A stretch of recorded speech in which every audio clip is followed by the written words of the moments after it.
You are live on Channel 8 and YouTube. Thank you very much, TCTV. Good evening. The time is now 6:30. I'm Chairman Mike Curry. I'd like to call this Select Board Business Meeting in person to order on this 9th day of June 2021. Please rise and join me for the Pledge of Allegiance. I pledge allegiance to the flag of the United States of America and to the republic for which it stands, one nation, under God, indivisible, with liberty and justice for all. Great to see everybody. Before we begin, I'd like to state for the record that not only are we being streamed live on TCTV, Cable Station 8, and our YouTube web platform, but this evening's recording will be available for later viewing on our YouTube channel. This evening, we've got our quorum. Good to see everybody. Julie did contact me and said that she wasn't feeling well this evening, so she will not be joining us this evening. We've got our quorum. It looks like we've got a room full of guests. We've got our giant 55-inch television to be able to monitor any of our guests that will be participating remotely. In fact, at this time, if the Galaxy S10 person in Zoom could identify themselves.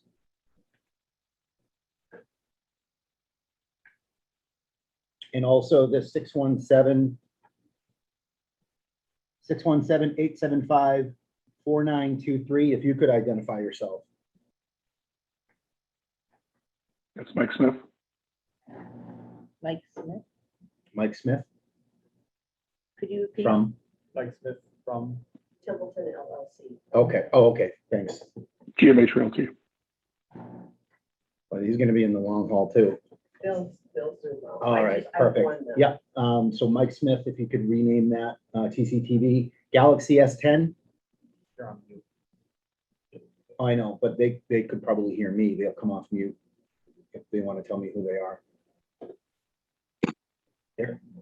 Hello, this is the Galaxy S10 person. Is that how you want me to refer you? What's your name? I'm sorry. What No, galaxy? no, I didn't know if you could. I didn't know if you could hear me. Can you hear me? I can.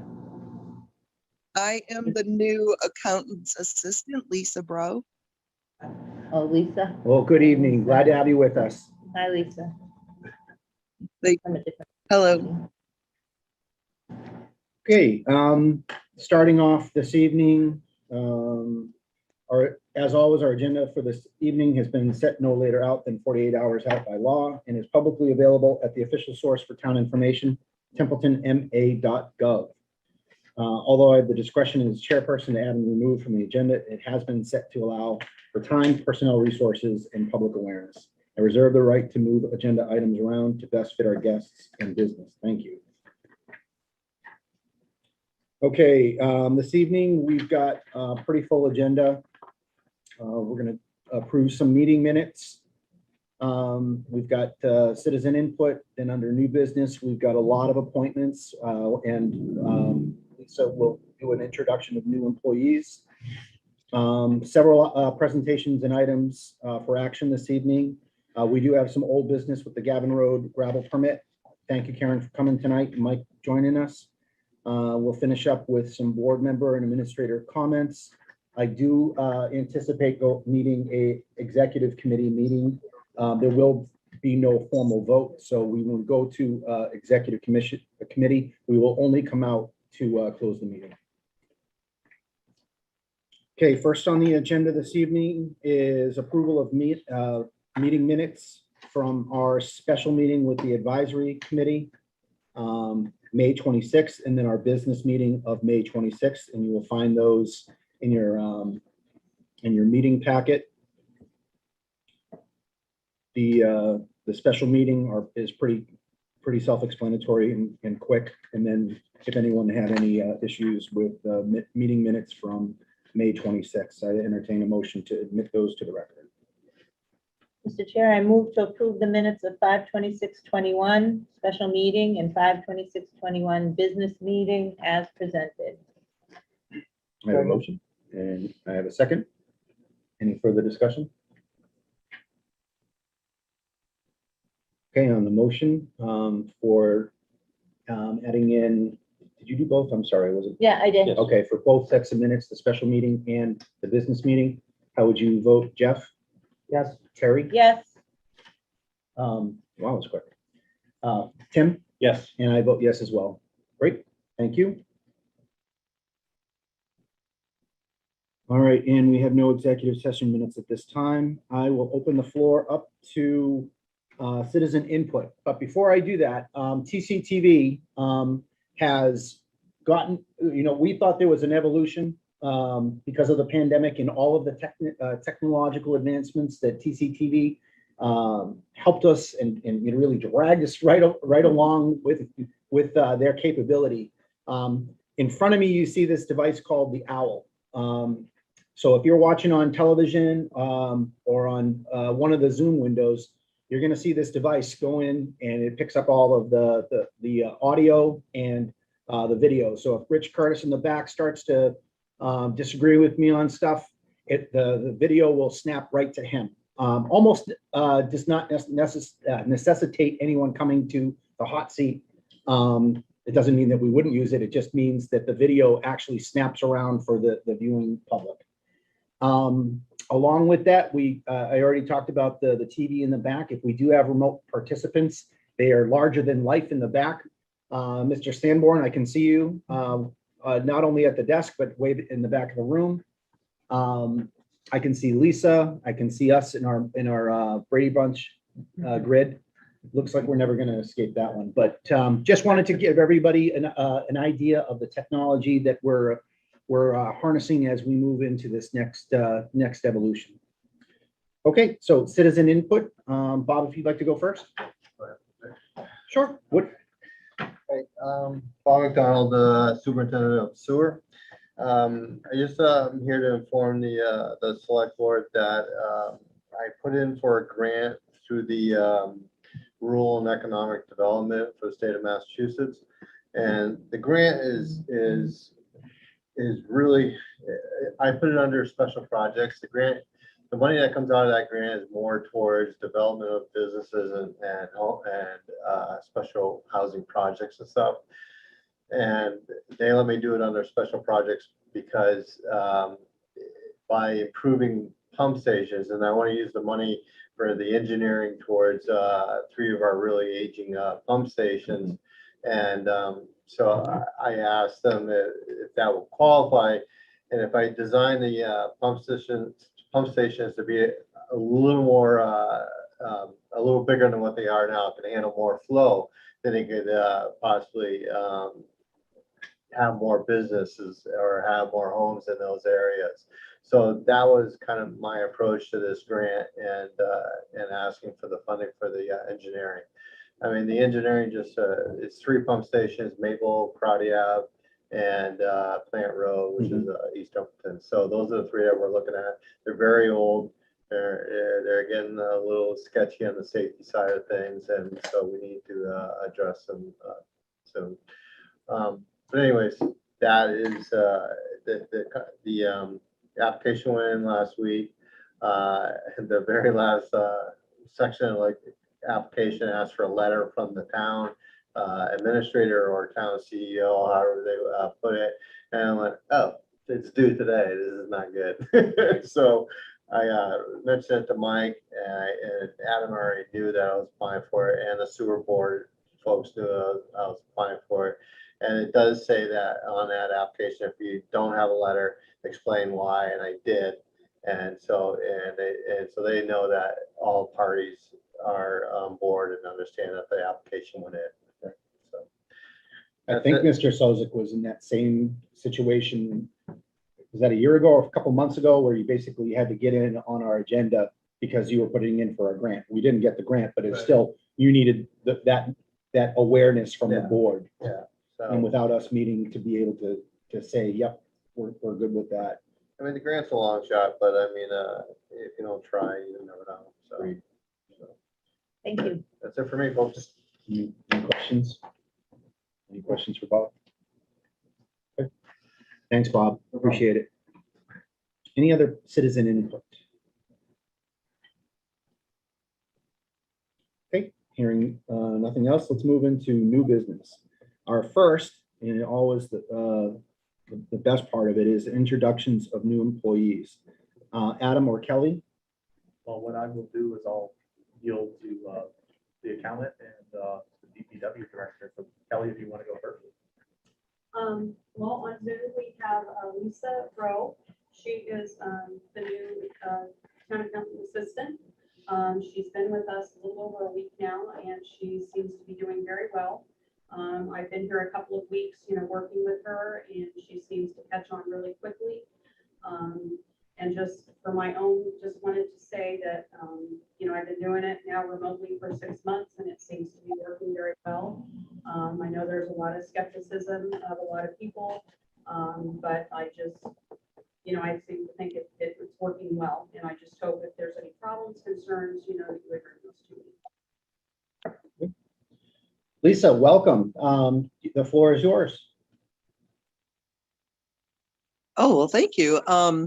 So it's been a new experience for me because I never worked for a municipality. It's interesting because of it's so new. Like even I've been doing payroll for a lot of years, and things everywhere are different. So there's a learning curve, but I feel everybody's been kind and supportive so far. So I'm going to count on that, to keep happening, and hopefully we're all good. Well, Lisa, we're very happy that you're joining the team. Do you live in town or are you commuting in? I live in Fitchburg, so yeah, I'm commuting, but Okay. not too far. Well, I'm very happy to have you. You join at a great time. If you stick around, or at least you're watching on at home, Mr. Roselli will be giving us our management letter and report of the audit this year. So that should be very interesting to watch. And I Welcome give it up to aboard. Lisa. Welcome. Thank you so much. Thanks, Lisa. Thanks, Lisa. Thank you. Then Mr. Sosa. Or Bob. Hi, Bob Sozik, Templeton DPW Director. We had one of our newer individuals leave us, and we replaced him with, Mark, want to stand up? Mark Muscatangas, how'd I do? Nice to meet you, Mark. Previous experience from Phillipston. He said he's here to settle in and for the long haul, so I think it'll work out. We're great. lucky to have this guy. I know his dad. I just was at his dad. His dad fixes my car, so thank you, Mark. For over 20 years, his dad's fixed our cars. It's a great, great family. Did he make out okay on Tuesday? He had fluid in his cavity where his lungs were. They had to take a needle and get out the fluid. His dad. I cried. Sorry, I won't go into detail about my personal life. Sorry. Cry thinking of this guy going under, his dad. Sorry. So welcome. Yeah, he's doing good. Awesome. Mark, welcome to the team. Like the finance team, you got a great DPW. The community really appreciates everything that they do. They're very responsive. And you couldn't work for a better group of people. Yeah, it's been very good so far. Awesome. And I appreciate, the opportunity. to work with Great. them. All right. Well, we got some new equipment too, so that'll be a lot of fun to not automatically jump in and have, wow, what decade did you get this stuff? So we're working on it. Yeah.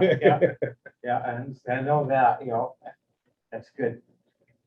All right, great. Thank you very much, Mark. Thank you. Thank you, Bob. Appreciate it. Good job, Mark. Thank you. All right, next up are our annual appointments and reappointments. I think we're going to tackle the reappointments first. So in your packet, you have an update. There is an update. So if you have the update, I can actually read through them. Holly, what I'd like to do is I'll read through them. And for each of them, I know, so it's apparent to the public what they are. And we make the motion in second and discuss any of the reappointments. Okay. All right, everyone has their list. Yep. Okay, I would move to reappoint the following commissions, boards, and committees for I'll specify the term for each of these, but I would move to reappoint to the Agricultural Commission David Peace and Carrie Novak for 3-year terms expiring on June 30th, 2024. Further, Board of Appeals Joseph Rissi for 5-year term to expire on June 30th, 2026. Further, Conservation Commission David Simons for a 3-year term to expire on June 30th, 2024. For the Economic Development Industrial Corporation, reappoint Steve Castle, Glenn Eaton, and myself, Mike Curry, for a 1-year appointment expiring on June 30th, 2022. For the Library Trustees, Michael Morgan and Lauren Chartier for 1 year expiring on June 30th, 2022. For the Official Marker of Boundaries, Fred Henshaw for 1 year to expire on June 30th, 2022. To the Open Space Committee, John Henshaw, myself, Michael Curry, Carrie Novak, Dennis Rich for a term of 1 year expiring 6/30/2022. For the Recreation Committee, Joy Tainter, Jessica Sutton, each for a term of a year expiring June 30th, 2022.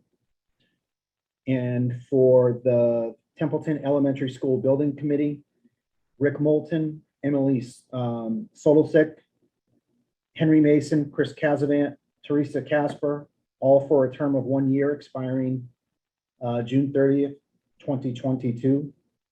And finally, a reappointment as the Veterans Graves Officer, Sheila Pelletier, for a 1 year term expiring June 30th, 2022. So moved. Okay, and we have a motion and a second. Any discussion? Mr. Chairman, I have one note. Yep. And I meant to catch it before you read it. Okay, It's not the Recreation Committee, it's Recreation Commission, and that's per town bylaw. That is also how it's listed on the town's website under Board of Committees. got it. So amended. I know you said so moved and you seconded it. Would you accept that amendment? Okay. Yes. Can you resecond? Okay. Thanks, Jeff. Any further discussion on the reappointments?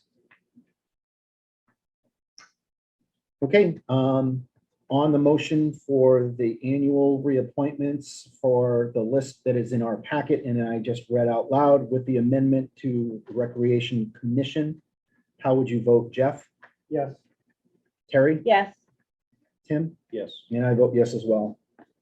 Thank you for everybody who got back to Holly and on your reappointment.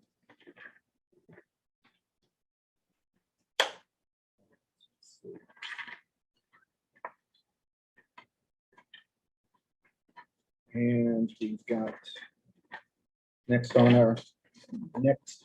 I just want to make a comment on the scholarship committee and looking at the reappointments and how the committees were created. I noticed in kind of small print at the bottom, scholarship committee is was originally meant to be made up of 5 residents, and the Narragansett superintendent or his designee, which I was happy to find out because we have so little people on there. Yeah. So I have discussed with him, and as soon as we get enough people appointed, we're gonna get them together and get them meetings. Yeah. Take that That note. BVA is full of scholarship money. I have a packet right now from this year that someone dropped off and we didn't get a defunct committee. Right. So it's got sealed applications waiting for them to meet. So Oh, we're gonna get them going as soon as we can. Okay. All right, so next is our annual appointments. So for the scholarship committee, I see we have Liz Toth with us tonight. Thank you very much. And John Henshaw, both for a 3-year term to expire on June 30th, 2024. And then the library trustees, the Boynton, John Henshaw for a 1-year term expiring June 30th, 2022. So moved. So moved. All right, I have a motion. Do I have a second? Second. Thank you. Oh, you asked me not to do that. What? All right. Right, because you're gonna recuse. All right, so let me split them out. Sorry for that. All right. We already had Oh, a we can't motion in a vote on second. it? You Yeah, can't so we had a vote on it? motion in a second. Oh, Jeff, I what- get it. We have to separate them out because he can recuse himself. Oh, Yeah, but I But put he them, wants I to put vote. them together. okay, so he wants to vote on John I Henshaw, don't but even not think on. it's gonna make much difference. Okay, all right, so we'll let the motion stand. Okay, I get it, though. any comments on scholarship committee? Thanks for that extra info. And I think you can vote as long as you declare it and you're not using it, you're not prejudiced. Oh, we have it, I mean, we'll have a quorum, so Yeah. it's really, play it on the safe side. Yeah. Any questions on scholarship committee or library trustees? Sorry for that. You told me ahead of time too. All right, hearing nothing further on the motion for the scholarship committee, Liz Toth and John Henshaw for 3-year terms, and the library trustees for Boynton, John Henshaw for 1 year. How would you vote, Jeff? Yes. Terry? Yes, Tim? Recused due to my exemption. Okay, and I vote yes. So that's 3 yeses and 1 recuse. Thank you very much. Congratulations. thanks, Liz. Welcome.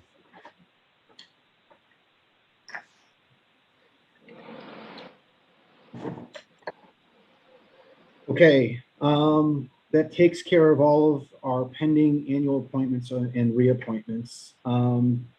Very happy to get to our presentation tonight for the FY20 financial audit. Is Mr. Roselli online? He's not. Yeah, there he is. I can see him. Yep, I'm on. I got him on the computer. And with this tonight, because Carter was with us for a large part of that, Carter, our former town administrator, Carter Terenzini, you can see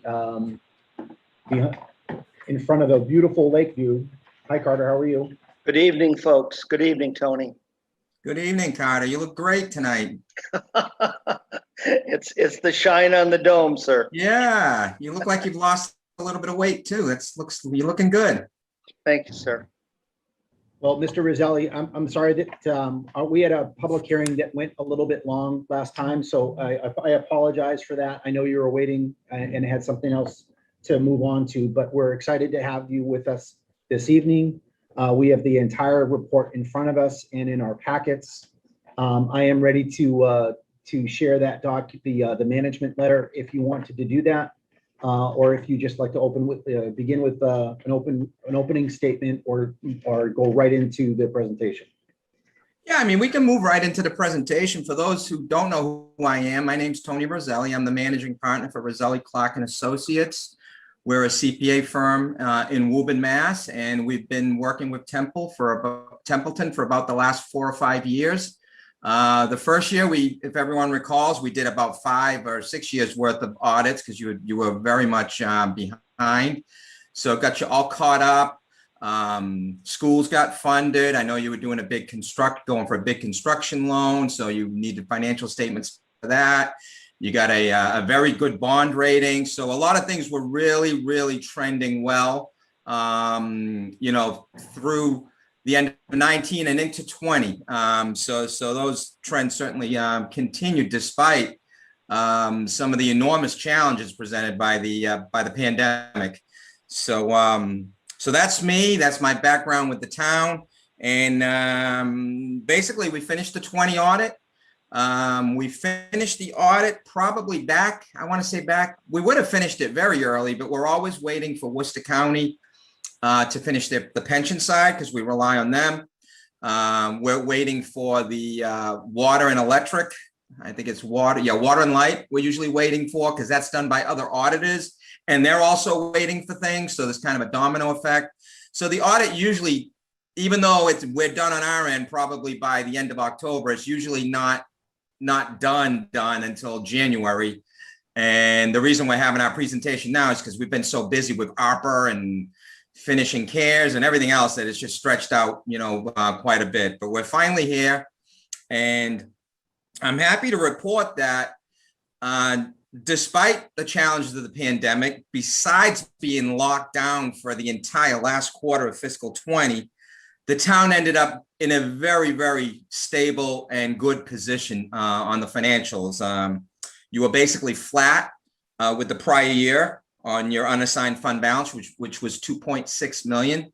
And unassigned fund balance is a combination of your general fund, which is where your free cash is, plus all your stabilization funds. So when you add all those together, that's called your unassigned fund balance. You were at about 2.6 the year before, and you were right about the same level at the end of 20. I think it actually ticked up a tiny bit.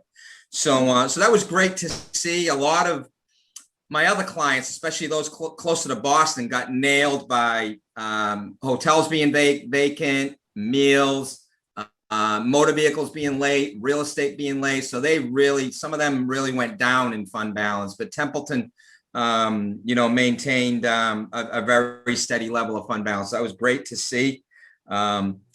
You folks closed the books on time. You got your free cash appropriated on time. We got in to do the audit on time. So even the social distancing and not being as efficient as you could be, still we were able to get through the audit. We were still able to get through those challenges. So I think overall I'm very pleased with the audit for the end of fiscal 20. So that's kind of my overview. Are there any questions? Just big picture, top level type of questions based on what I've said so far?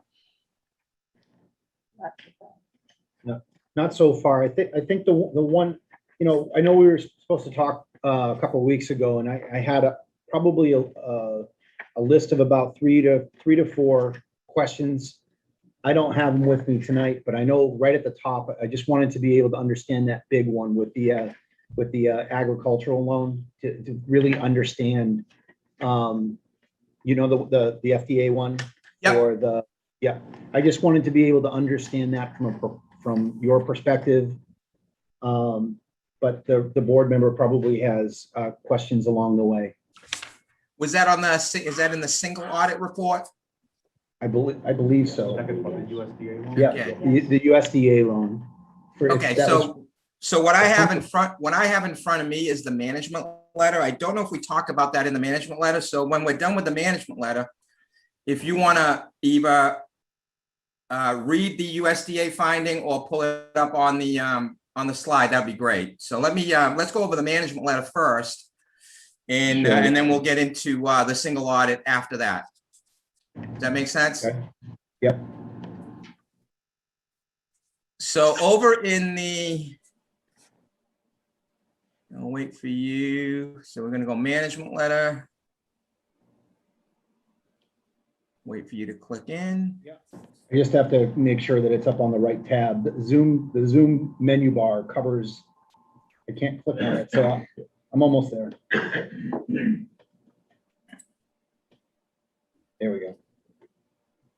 Okay, super. So if you shoot down to page 3, that's kind of the start of the management letter, which the first thing we'll get into is some informational items.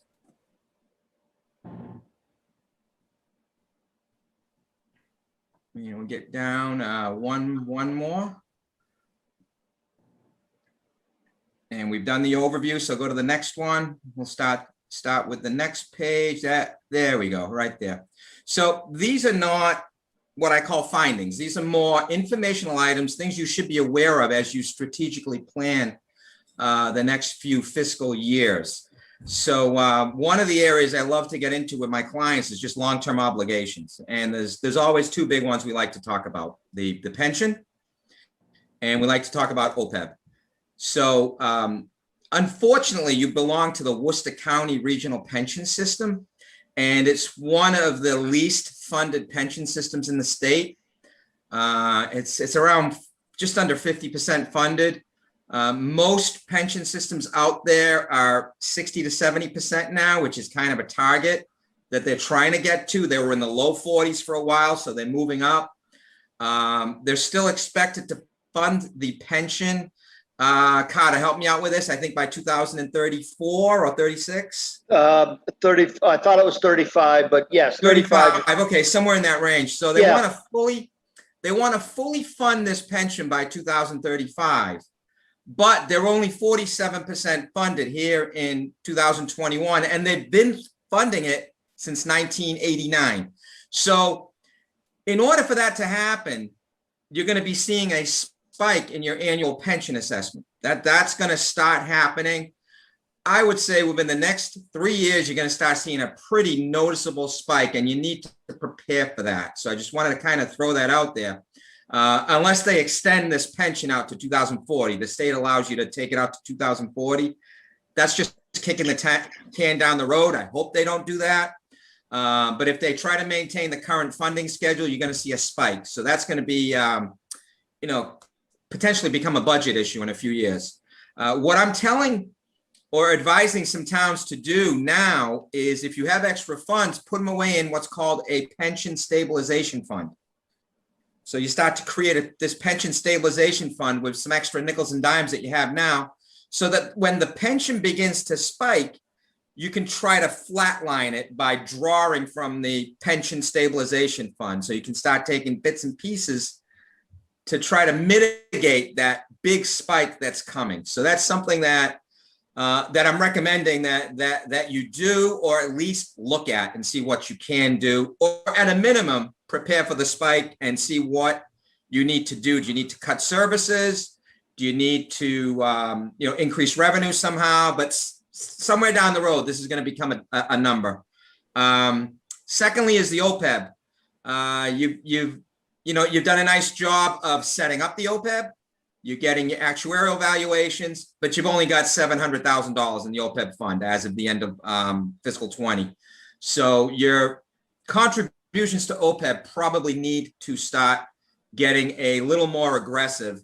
Otherwise, once again, you're going to run into some sort of a funding problem with insurance, maybe not 3 or 4 years down the road, but probably 10 years down the road. You're probably going to have a big problem with insurance, because good news for us old guys, we're living longer. So when somebody retires, back when Social Security was enacted back in the 1960s, and someone retired, they were expected to only live till they were 68 or 72 years old. I think it was 72 for a female and 68 for a male. So you only needed about 6 or 7 years of longevity there to get you through the end of your life. Well, we're living into our 80s and 90s now. So when people retire, you have to provide health insurance benefits to your employees who retire till till they die. And it's just from the age charts, that's getting longer and longer, and insurance costs are getting higher. So that's going to be another big cost that the town needs to start thinking about.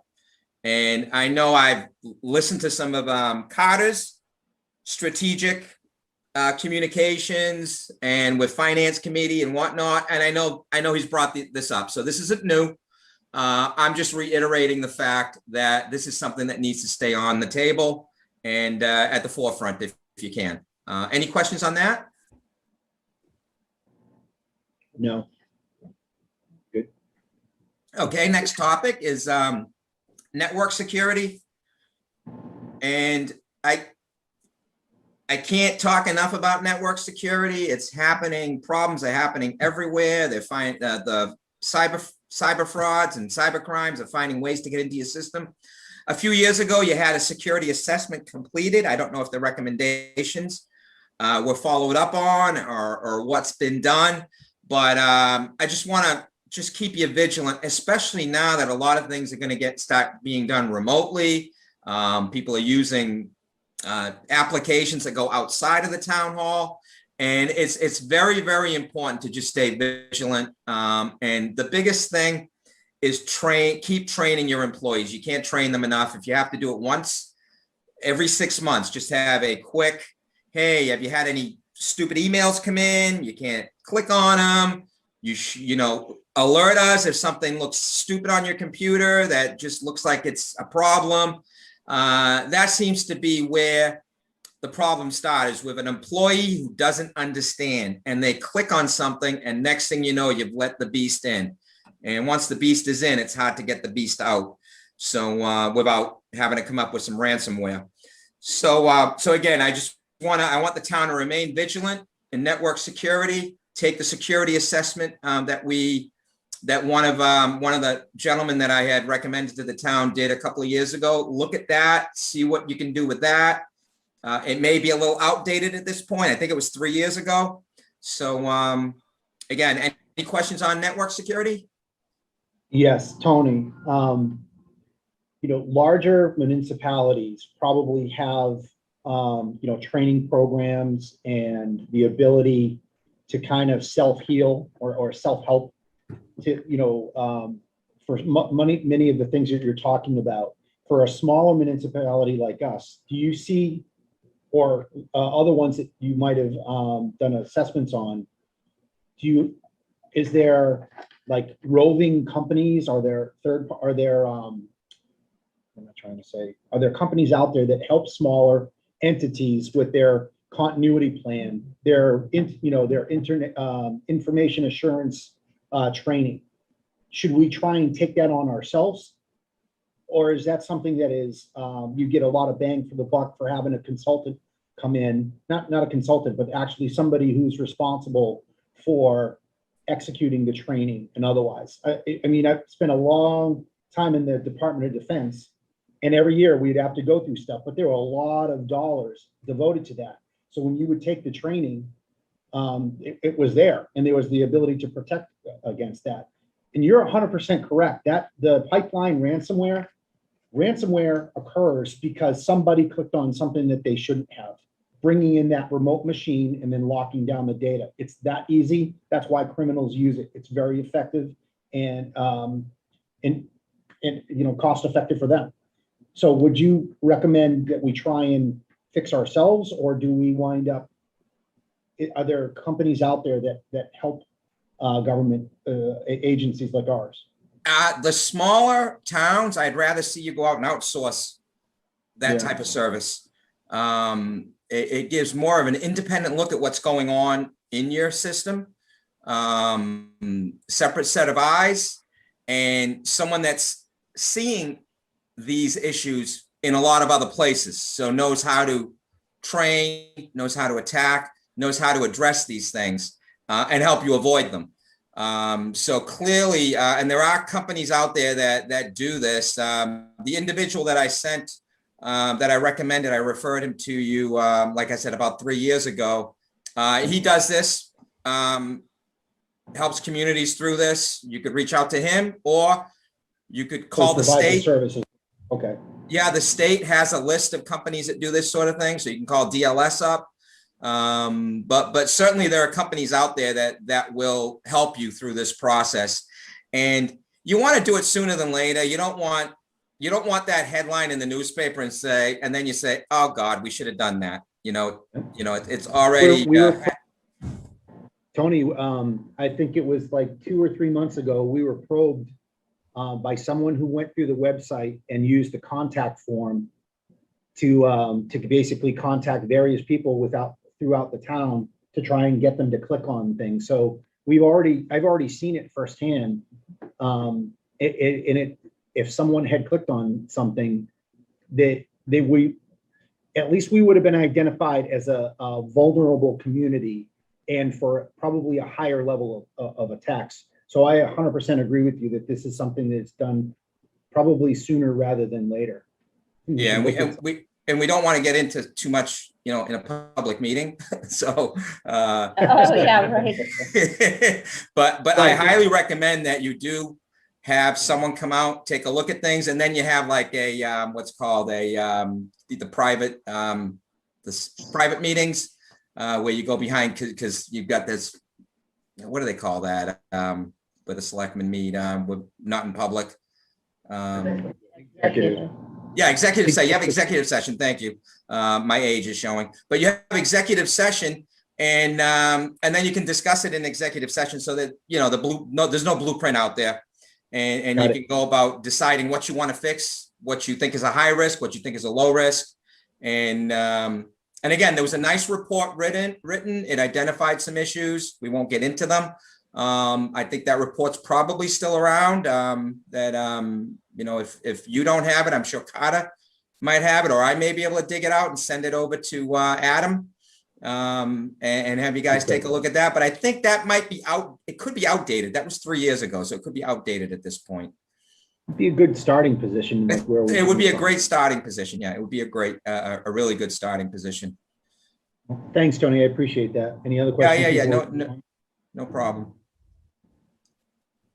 Next, fraud prevention. I put this in every management letter because I don't want anyone saying, hey, where were the auditors?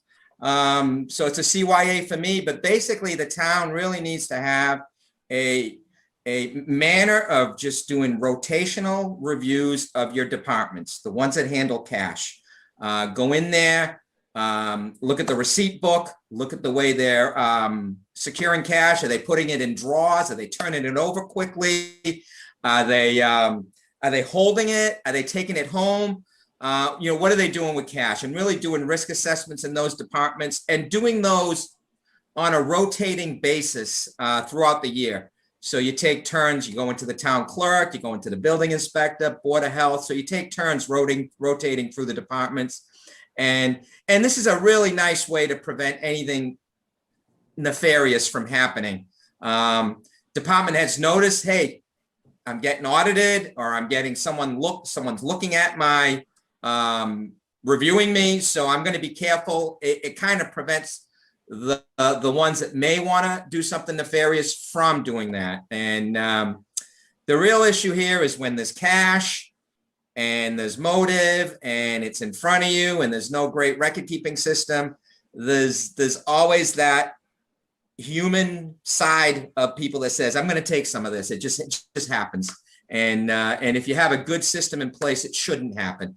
So I know that this is something that I'd love to see getting done on a rotating basis. I think it was being done to a certain extent with Kelly and Carter. I'd like to see it continue. So who's Any questions? qualified to do that? That would be the town accountant under the Mass General Law is actually given that responsibility under Chapter 44. They are allowed to open the books of any department. They're the only one that's allowed to do that under the law. The department head has to give them access to the books. So certainly it would come from the accounting department. Thank you. Yep. Next, this is kind of just a reminder for the accounting department, nothing crazy for the town, but just a couple of new accounting pronouncements that are going to come into effect that I'm reminding them about, things we'll be looking for. So we don't need to spend much time on this, but basically fiduciary activities and leases. We'll be looking for a little bit more information on that to finish our reports. Okay, so we can go to the next page unless you have any questions on that first set of informational items. Okay, the general findings, in this part of the audit, there wasn't much, but we'll talk about some that have not been resolved. One is the indirect costs. Indirect costs, there's no comprehensive calculation of indirect costs. It's kind of like a shake hand, here's what it is type of deal. And I'm always of the opinion that someone should actually go through and determine, what should it be? What is the burden that the enterprise funds place on the town hall, and what is the cost of that? Now, whether you decide to make the full thing a transfer, that's a different debate, but at least know what the cost of the town doing administrative duties for the enterprise funds is costing the town. And then typically what towns do is they charge that back. Sometimes they don't charge the whole thing if the enterprise funds user fees aren't strong enough, or sometimes they increase the user fees to make those payments back to the general fund. Any questions on that? Okay, second is capital assets. When I got to the town, the capital asset inventory was in a shoebox. It's come a long way. It's in software now. It hasn't been, my comment here is it hasn't been inventoried in a while. So it's kind of all together. It's in boxes, not in boxes, but in software now. And there's nice listings, But when I look at it, I see something like from 1978 that's still on there that probably has been removed or traded in. And my comment here is that for someone to go through those inventory listings and see which assets are still in service and which assets aren't, just to kind of clean up the asset inventory or to add anything that may have been missed to the assets. Okay? So Tony, from a property accountability perspective, the town, it says here that it's the town accountant that winds up driving that process, right? As the accountable officer. Yes. Got it. Yes, and it makes sense because everything ends in the accounting office. So they're going to have all the purchase orders, the contracts, the invoices. So they're going to have all the information to put new assets on. And for this recommendation, it's more looking at the old assets. Do we still have that mower from 1976? Probably not, but we don't want to just remove it if it still exists somewhere. So it's more giving these lists to the department heads and saying, hey, can you go through this and tell me what exists and what doesn't exist? And then what I recommend is that you do these inventories, once every couple of years, and you come in and say, hey, what happened to that mower? What happened to that piece of equipment? So now it turns it into a nice control so that you've got control over your assets. Right now, you really don't, because there's a lot of old stuff on there that probably doesn't exist. But once you get a very accurate report, you can actually now utilize that as a control of your fixed assets. Were those police cruisers? There was a town I was in where, I'm not suggesting it's happening here, but the police chief was selling the cruisers to some scrapyard down the street when they were buying new cruisers. Usually you turn in the cruiser when you get a new cruiser, and that wasn't happening. And someone started investigating, well, what's happening to the cruisers that usually you turn in? And the chief was selling them to the scrapyard. So this is a sort of control you can have. Now you can see a cruiser and say, hey, what happened? And then they'll show you, well, we scrapped it, or we traded it in. They'll actually should have some documentation on it. Tony, the frequency that you were recommending, if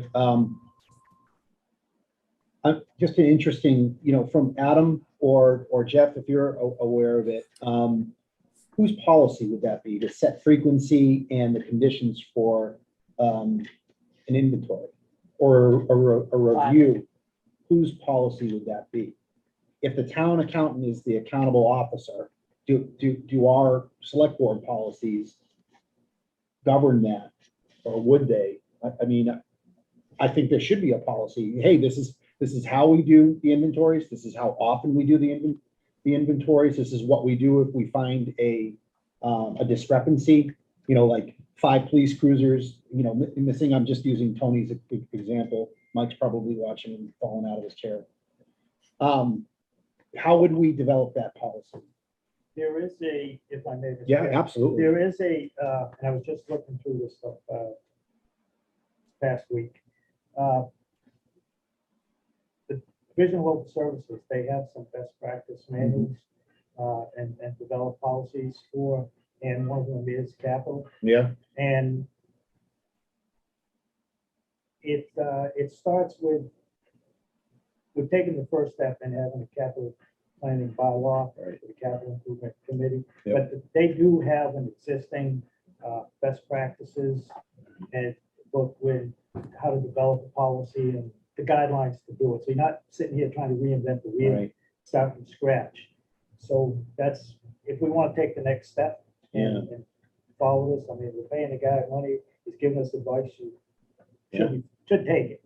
Or But from the but town it is- the accountants. DLS does have a. Yeah, I mean, from the town accountant's perspective, if they've got a duty book, or what were we calling it? Duties and responsibilities, even if it's not a policy, it's basically something that Tony could inspect to say, wow, they have a great inventory plan, whether it's a policy, a bylaw, or otherwise. It's something that they're following their management guidelines. I can, before. Yep, go ahead. Councilman Bennett just mentioned, since our DLS review, we have received our capital improvement committee. We were utilizing utilizing a tool that was basically an Excel Right. portion. Yep. To I saw state that. has actually given us the new tool to really keep track and internal controls. And when we update that, our capital for the next fiscal year, we can track that long term. I'll be sharing that with Selectmen Top very shortly as we're going into the capital planning stages of that committee. But I think that goes to internal controls and measures of that nature. And I think we certainly have some tools that came from the state that I think we're heading in the right direction from that review we had not too long ago. Thank you. Go ahead, Kelly. Just make a comment on that. So since I've come here, if we're current on the inventory, part of the problem in the box he's talking about of what we had is we have a ton of a list that just says building. Mm-hmm. They don't say what the building is. They don't, because Luann and I kind of talked through a lot of this. We don't have any idea. There's like library book, $4. You know, it's one of those things, you know, Carter and I had talked about that when you talk about not starting it from scratch, at this point, that's something we really need to do. And we had talked about, you know, getting like an intern or something that could do that. Yeah. Because we need the full documentation of, you know, okay, it's this building, it's this address, it's this parcel, you know, all of those things so that we can have a comprehensive listing of what we truly have. Yeah. So just so you kind of are aware of that when he's talking about the prior, you know, that's what we're up against as far as, you know, what we have to work with. Let's go. And also not thought about sometimes is included in that outline, in that manual of how to lay out and how to list stuff and group it and everything. Right. Is roads, drainage. When was the last time this road was paved? It's an asset of the town. When's the last time was it paved? You Yep. know, what about the drainage, the water lines? You know, we did a road and a few years back, and then we just did it again, and this time we did the water mains and the drainage that they didn't do the first time. Yeah. There's another road right down the street. You know, the water department says, hey, you shouldn't do that because the water mains, well, how old are they? Yeah. When were they done? The lifespan of them. And they do in that. Yeah, manual I know our break it down and stuff. So The capital plan, I know, does a good job of trying to track the stuff that we know has a life cycle. But, you know, putting that tool that's already out there, I mean, that's the greatest thing. Most of these things are already out there. There's so DLR, very on board with trying to help communities build these products. So if there's a template out there and we're saying we can't stick with the shoebox stuff, you know, book $4 and, you know, building one each. Yeah. Yep. Excellent. Tony, let's go ahead and we'll keep going. Yeah, no, that sounds great. I was listening to the conversation and it sounds like you guys have some good ideas.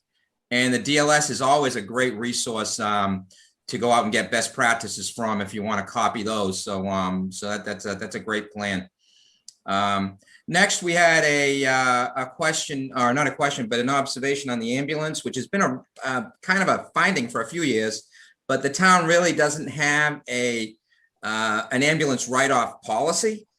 And the balances have gotten large. Now I do know that, you know, because of the pandemic, they got a little larger. So I'm kind of forgiving that a little bit because you don't know what's covered by insurance, what's not. It's kind of been confusing year, but still the fire chief needs to be sitting down with finance and administration and really looking at these balances and saying, are we really going to collect something from 2008 or 2010 and kind of just scrub these receivable listings? Because right now they're showing up as an asset on the town's books and they're really, some of them really are not.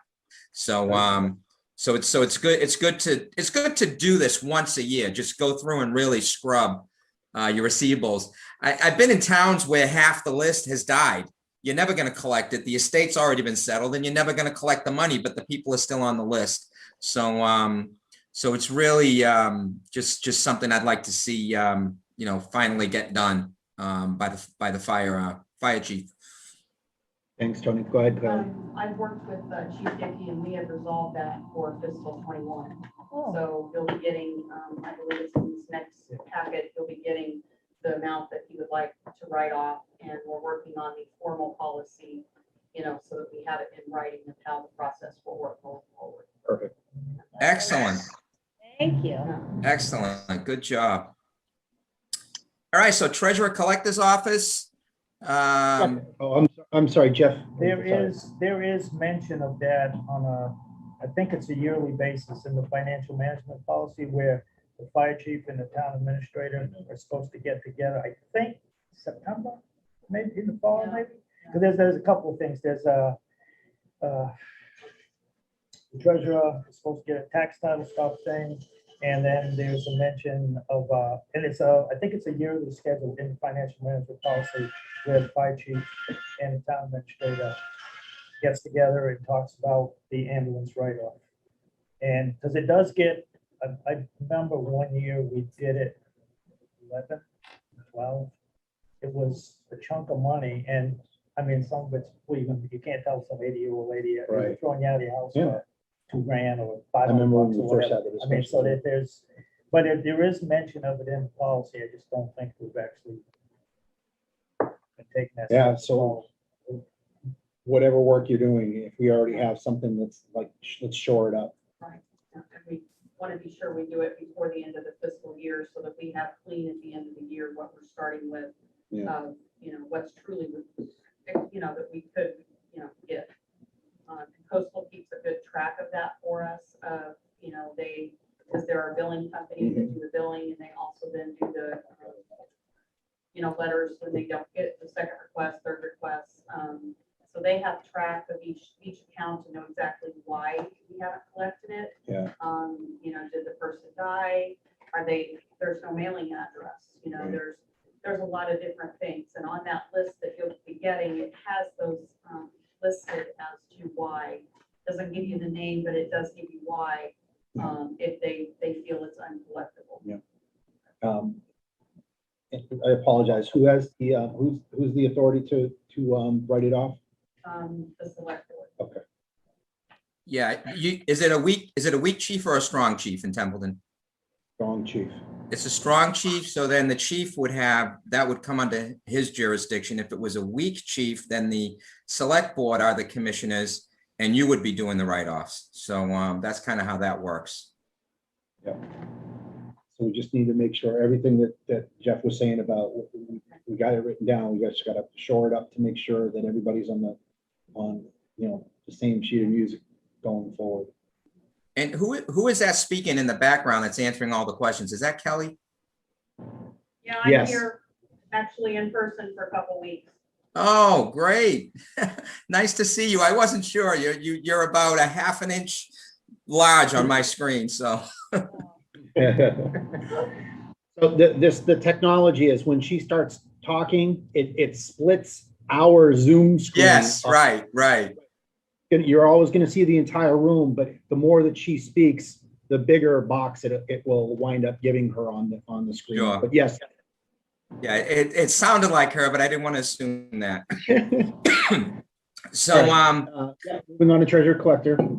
So the next comment is on treasurer collector's office. Now, you can see our first management letter was dated March 23rd, 2017. We had 17 critical areas in that department that we identified, and there were much more problems than that. We just listed out the most critical ones. Otherwise, it would have been 30 pages. A lot of those have been resolved. They've been cleaned up. They've been fixed. There are a couple that remain. One is just collecting money from the department heads. I'd like to see a formal policy on that. I've yet to see it. So I want to see the treasurer establish something where they say you need to submit funds to my office once a week, or if you have a certain amount of cash, like if you have up to $500 in cash, even if it's 2 days, submit it to my office, or once a week if it's less, something to that effect. And that goes along, it kind of goes hand in hand with that previous comment we talked about under the fraud assessments. And secondly, I'd love to start seeing cash forecasts. They're not as critical, to Templeton now that you started to build up some reserves. But back 5 years ago, they were very critical when you were going month to month and trying to determine if you had enough cash to get to the next month. But I'd like to see that just become a normal routine. It's a function of a treasurer's office to prepare a cash forecast. When's my real estate money coming in? When's my state revenue coming in? When are my school assessments going out? When are my pension assessments going out? When are my big bills going out? Just a nice forecast that you have, so you can always have that in your monthly meetings or your weekly meetings that you have with the finance team. That'd be a great tool to have. And any questions on that? I did not. Anyone? Okay. The next issue is a town meeting vote. So there was an issue with the way the school district vote was written. It was fixed, but it wasn't fixed in the budget books. So it caused the budget books to be out of balance. So it didn't cause you to raise extra taxes or anything like that. It was just more of a mechanical error that just caused the budget books to be out of balance. And so that resolves itself at the end of the year, because it's not an error that carries over, it just resolves itself. So not sure if you have any questions on that. And then the next issue was the payroll for the inspectors. The inspector needs to submit the payroll. It only gets submitted once or twice a year right now. There was one where there were 65 inspections submitted all at once in the month of January. And really, those payrolls need to be submitted more timely as the services are performed. So we felt that was something we wanted to highlight. So unless there are any other questions, that's it for the management letter. I didn't have any others. And if you said you had a question on the USDA, if you can pull that up, just refresh my memory. I've done about 100 of these. Go ahead, Adam. Oh, I'm sorry. Go ahead, Kelly. I just was gonna address that last one. We still have that as an issue. We cannot seem to get that resolved. So I don't know if that's something that the select board wants to, I don't know what we can do, but that is still a problem, and it's been a problem for a number of years. This is for the federal loan. For the Building inspector, the inspector that we have that does not turn in their payroll. Okay. So that is a continual problem we've had for a number of years, and, so I don't know if. it's, Adam, fixable. I You can don't take it know. offline and fix this. I'll work with Kelly. Okay. Yeah, so. Okay. I don't have the, I could bring it up from the, If you can read it to me. yeah, I can do that. All right, so this is under,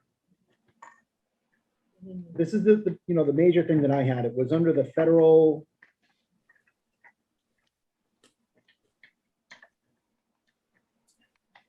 The federal award reports pursuant to the uniform guidance and the summary of the significant accounting policies. So it was about, I don't know if it was 2 million or 1.7 million, 2.2 million or 1.7. I'm not 100% sure I understood what the major finding was, but I don't know if it was about reporting. I don't know. Can you read it? Can you read it to me? All right.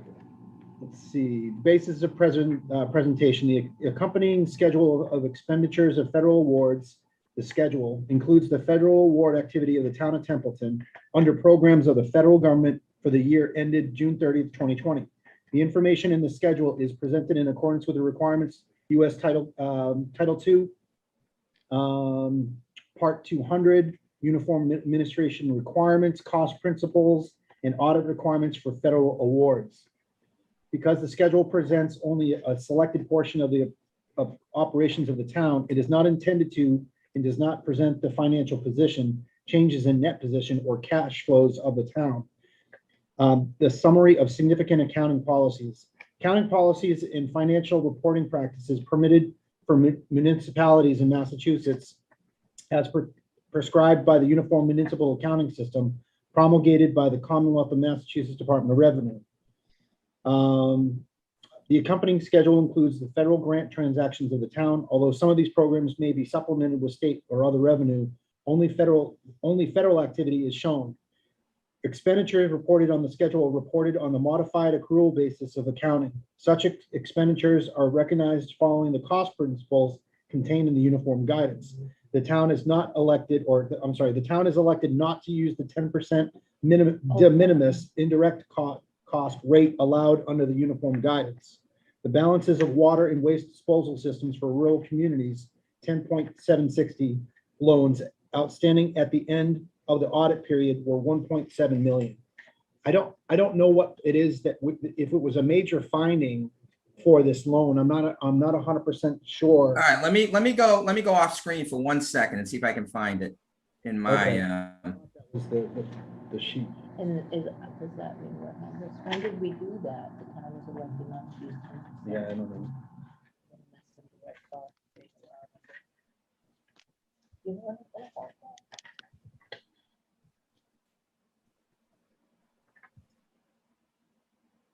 He said he's off screen, so. Condition, the town is not documented in writing its policies regarding federal awards. Maybe that's it right there. All right, so that's part of the corrective action plan.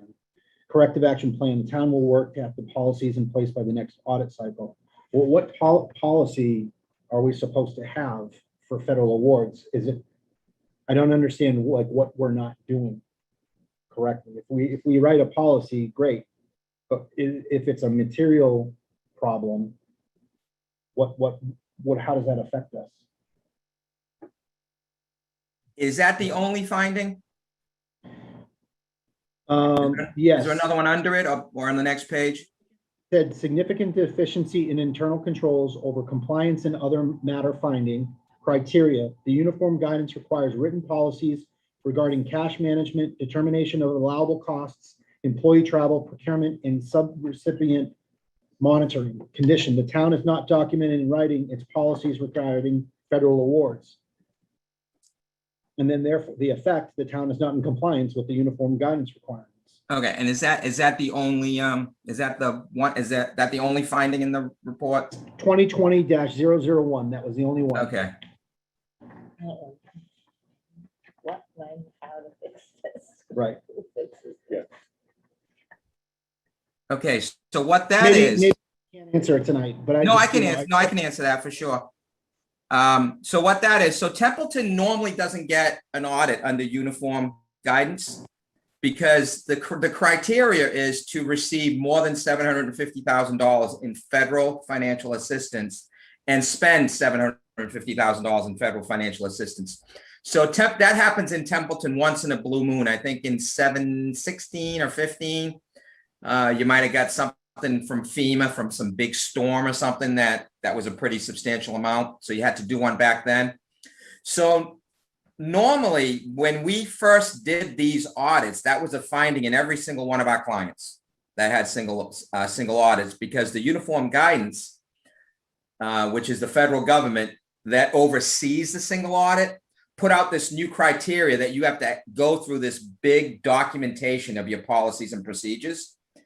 And because you didn't have a single audit, you didn't need that. All of a sudden in 2020, a single audit pops up under uniform guidance for Templeton. So if we've never told you that you needed this because you never had a federal award audit in the last 5 years, and it's really not the fault of Templeton. In fact, you wouldn't have known you needed this until you got the award. So now that you have the award, you do have to go through and do this, what's called this documented process to support your internal controls over federal awards. So that wasn't available to us because you didn't even know you needed it. Okay. So since I've been in town, I know we've done 2 large USDA, one for a water tank and then the other one for the pump station. Yeah. So if our municipality has figured out, it's always great to find out where you can find money. Grants free money, low interest loans and otherwise. If we have done, if our sewer department, water department has basically got that as part of their toolkit, then we really need to be able to make sure that we have the accounting processes if we're going to continually get that kind Yes. of grant. Okay. Absolutely, 100%. Like I said, the last time this, in fact, I think this was one of the earlier, you used to have a very active CDBG grant in town. And back then you would routinely, and back then the requirement was only to go over $500,000. So you routinely went back in the early, like 2012, 13, 14, you were going over that threshold of $500,000. Once it went up to 750, and once your community development activity went to nearly nothing, that requirement got eliminated. But if the town expects to stay aggressive with its grants, then yeah, it definitely needs to fix this. If it's going to maintain its aggressive approach on grants, and you're getting CARES money, you're getting ARPA money, so I assume you may be in this single audit situation for a little bit. I assume this is going to be happening for a few years, just because that's going to add to whatever else you're already getting for federal grants. So it would be incumbent now. Like if you told me, hey, this is a one-time thing, we're not going to get another grant from the federal government until 2030, I'd say, well, you don't really need to waste the effort of going through this massive manual. But if your intention is to stop becoming grant writers, bringing money into the town through from the federal government or pass through the state, then it makes sense to go through this process and fix this prepare this manual. Agreed. Go ahead, Tim. Yes, to that point, there was just a webinar I was on this morning, DOR, DLS, in conjunction with the Office of the Inspector General. And it was understanding and working your way through these audit processes. That magic $750,000 was very much emphasized today. DLS is working on the best practices, and it's watch this space for further developments. The video was already recorded. It will be going up on the DLS website within the day or two. So it can be reviewed again, and I will certainly watch it again to make sure I understand what I saw this morning. So it's right in line with what you're saying. And yes, everybody right now with ARPA, and that was one of the things the Office of the Inspector General gentleman said, is your CPAs are probably seeing a big spike in services because little town here that never had anything, all of a sudden, oh, look, we caught this ARPA money. What do we do with it? And it was just trying to keep everybody out of trouble. Yeah, they should have started that video, Christmas for CPAs. I just today alone, I got 10 texts, 8 or 10 texts. Tony, do you have time to come in and do this project for us? Tony, do you have time to do? I'm turning work away now. It's so busy.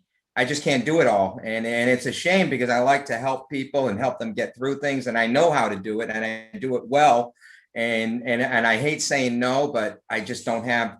There's not enough time for our office to get out there, but and you can't even refer them to anyone because everybody is so busy, and it's certainly going to fund some retirements, and it's great for the cities and towns. You've got this, it's going to stabilize your financials, your finances. It's going to help you establish some reserves. It's going to help you take care of some projects you've been trying to take care of. And I think it's just a wonderful thing all around, except when they raise our taxes in a couple of years to pay it back. But right now it's all good. It's all good. I would venture to guess your text started right around the noon hour because the webinar ran from 10 to about 11:30-ish.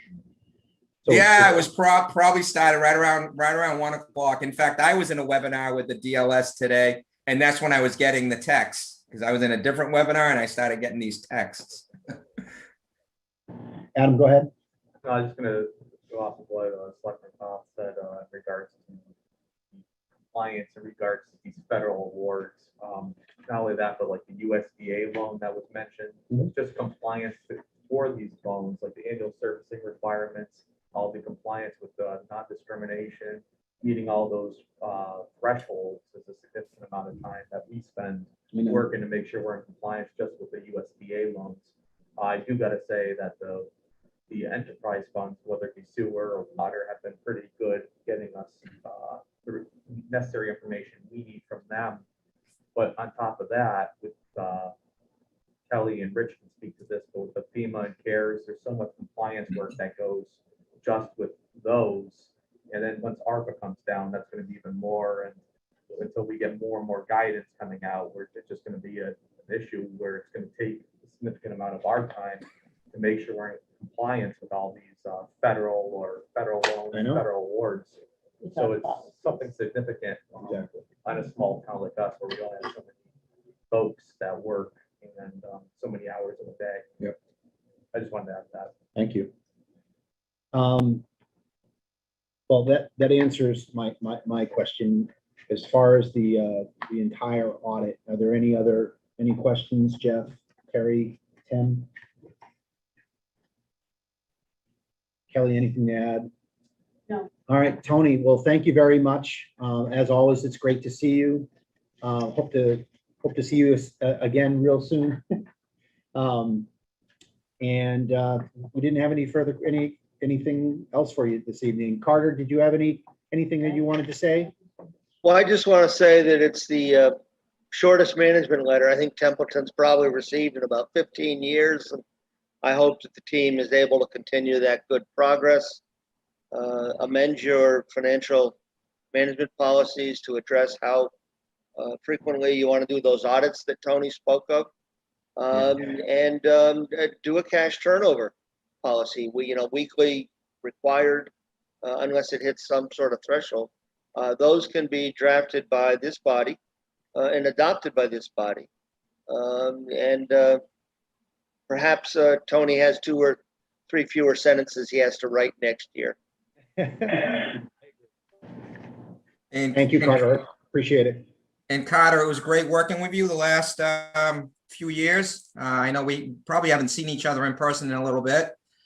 Glad to see you looking good and taking care of yourself. And we'll probably see each other in our future travels. Absolutely. Take care, sir. Good Thank you luck. thank you for letting me sit in, Mr. Chairman.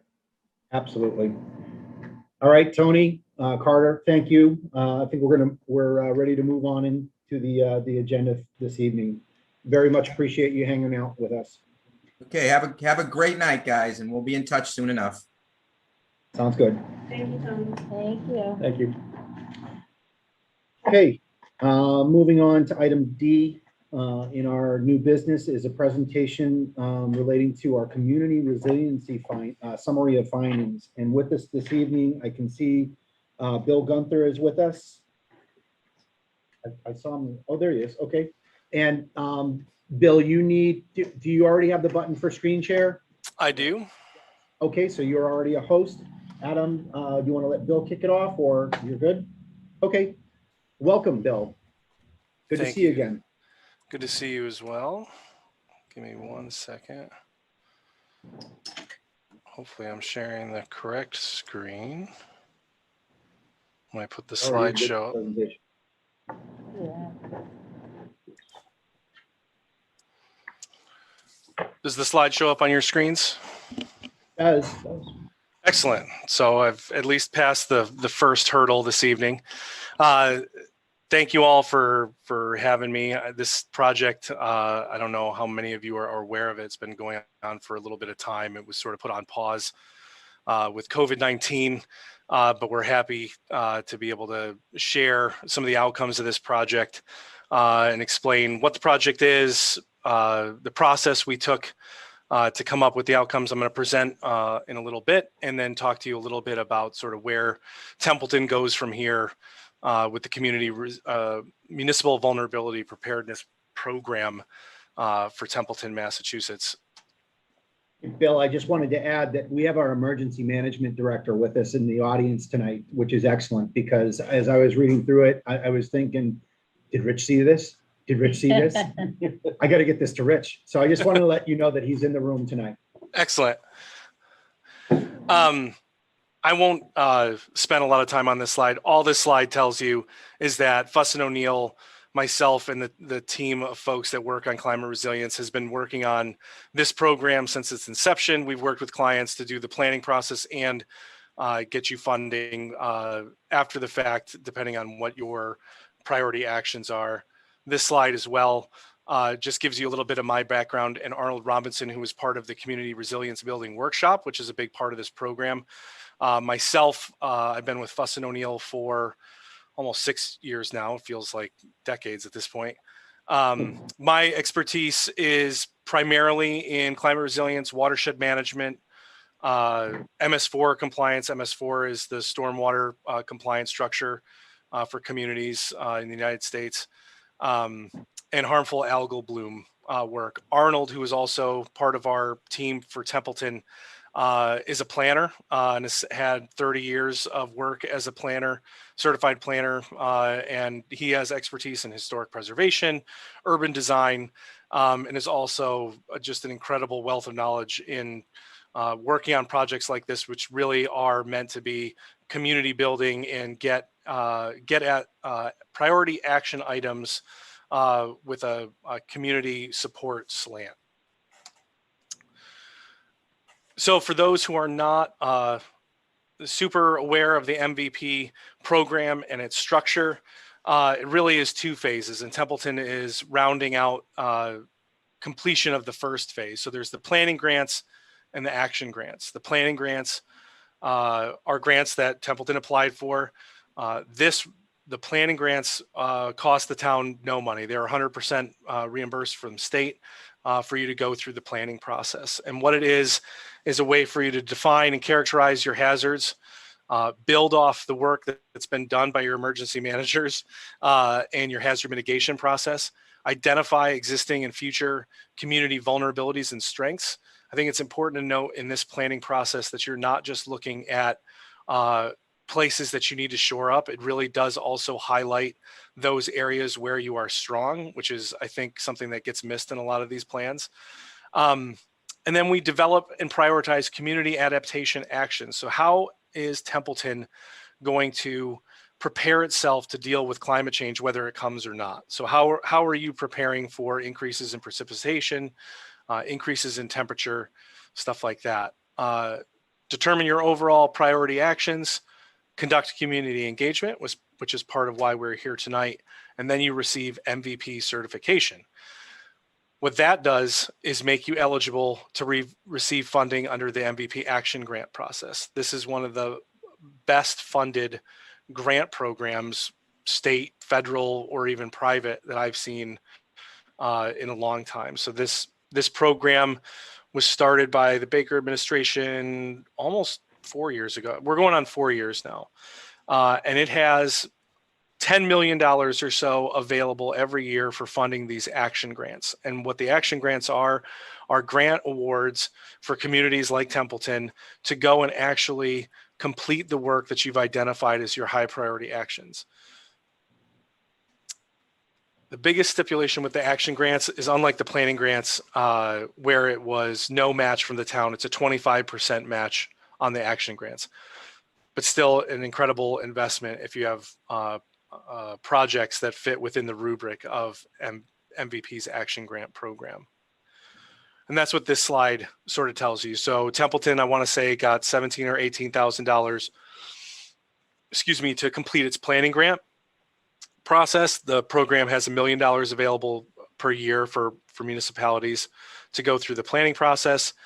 Once you're certified, basically after this session is completed, you will have available to you $10 million a year to go after projects in the order of $25,000 to $2 million per project.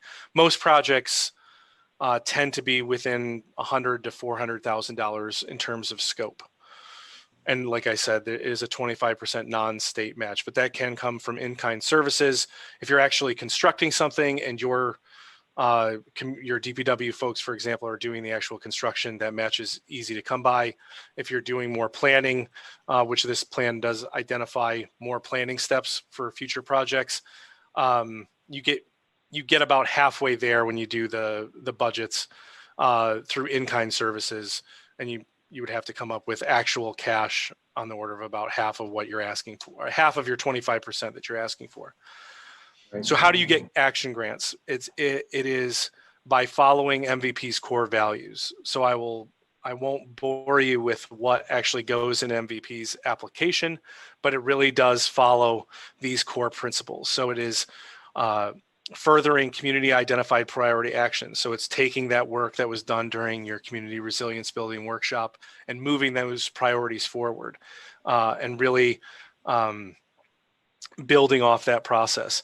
Utilizing the best climate data and projections that are available. The state has excellent climate projections that were and are continually updated by UMass. So you're taking into account when you're funding projects, the best data that's available. So if you are, for example, looking to put in a culvert, you are looking at what future precipitation data looks like when you are sizing that. So you're not basically going back to the status quo of today's precipitation regimes, and you're taking into account those increases over time. Employing nature-based solutions. I probably should have this as the largest core value of MVP. This is what they really value the most, and it's how really you get projects funded. So it's how do you use nature-based solutions to solve the issues that you have or anticipate with climate change. So if flooding is a particular concern, how are you gaining flood storage through increasing access to floodplains? How are you using natural solutions rather than engineered solutions, or I should say hardened engineered solutions, because many of the nature-based solutions are still engineered. But how are you using more natural systems to combat these problems moving forward? And it can take the place of access to a floodplain. It can be, we've seen projects where you are looking at microgrid, electric grids working off of renewable energy sources for municipal properties and or emergency shelters is another one. So it isn't all just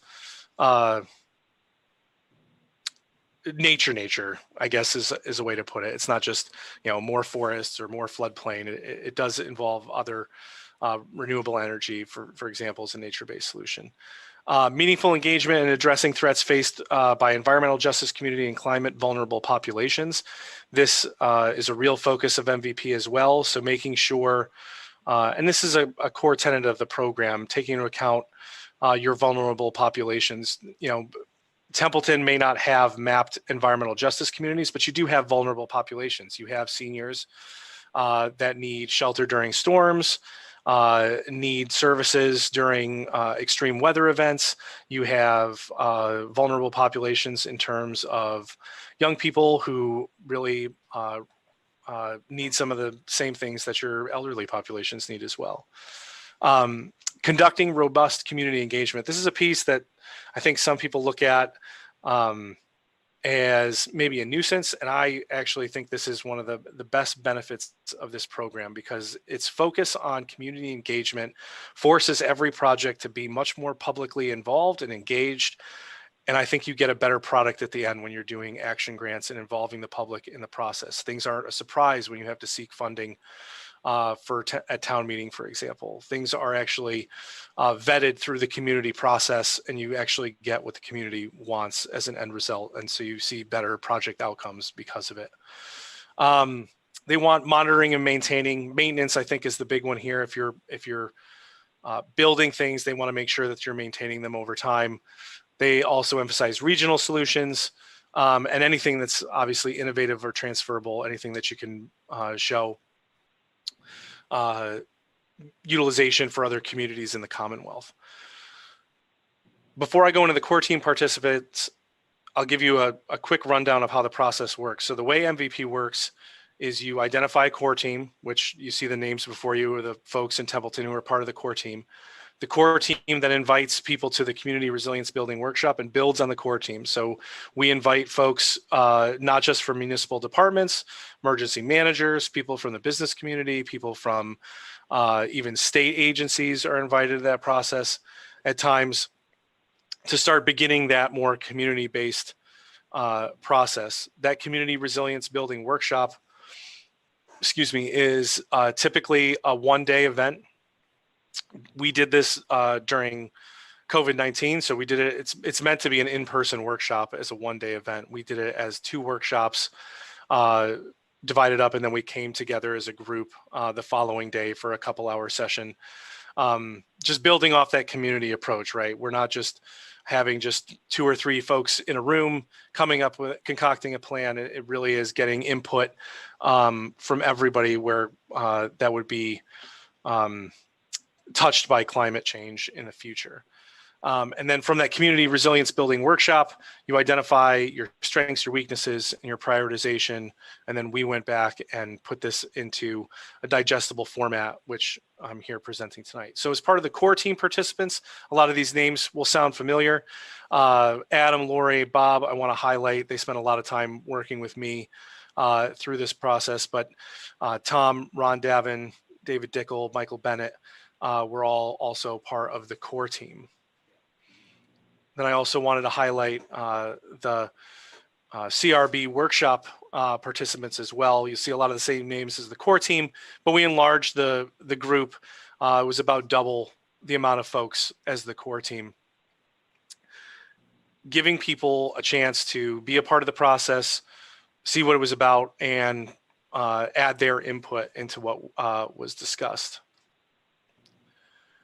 So how is the conversation framed when you're in that workshop? It's framed on the data, and we talked about earlier using the best climate data available. These data come from UMass, and it's really just to give you a perspective of where Templeton sits in the world of climate change and what you can expect in the coming years. And I want to focus on 2 areas: temperature, rising temperature, and precipitation. For coastal communities, obviously sea level rise is a huge issue, but for inland communities like Templeton, these are the 2 that really rise to the top, is temperature and precipitation. For Templeton, this data is all pulled from your 2 major watersheds in town, the Millers Basin and Chicopee.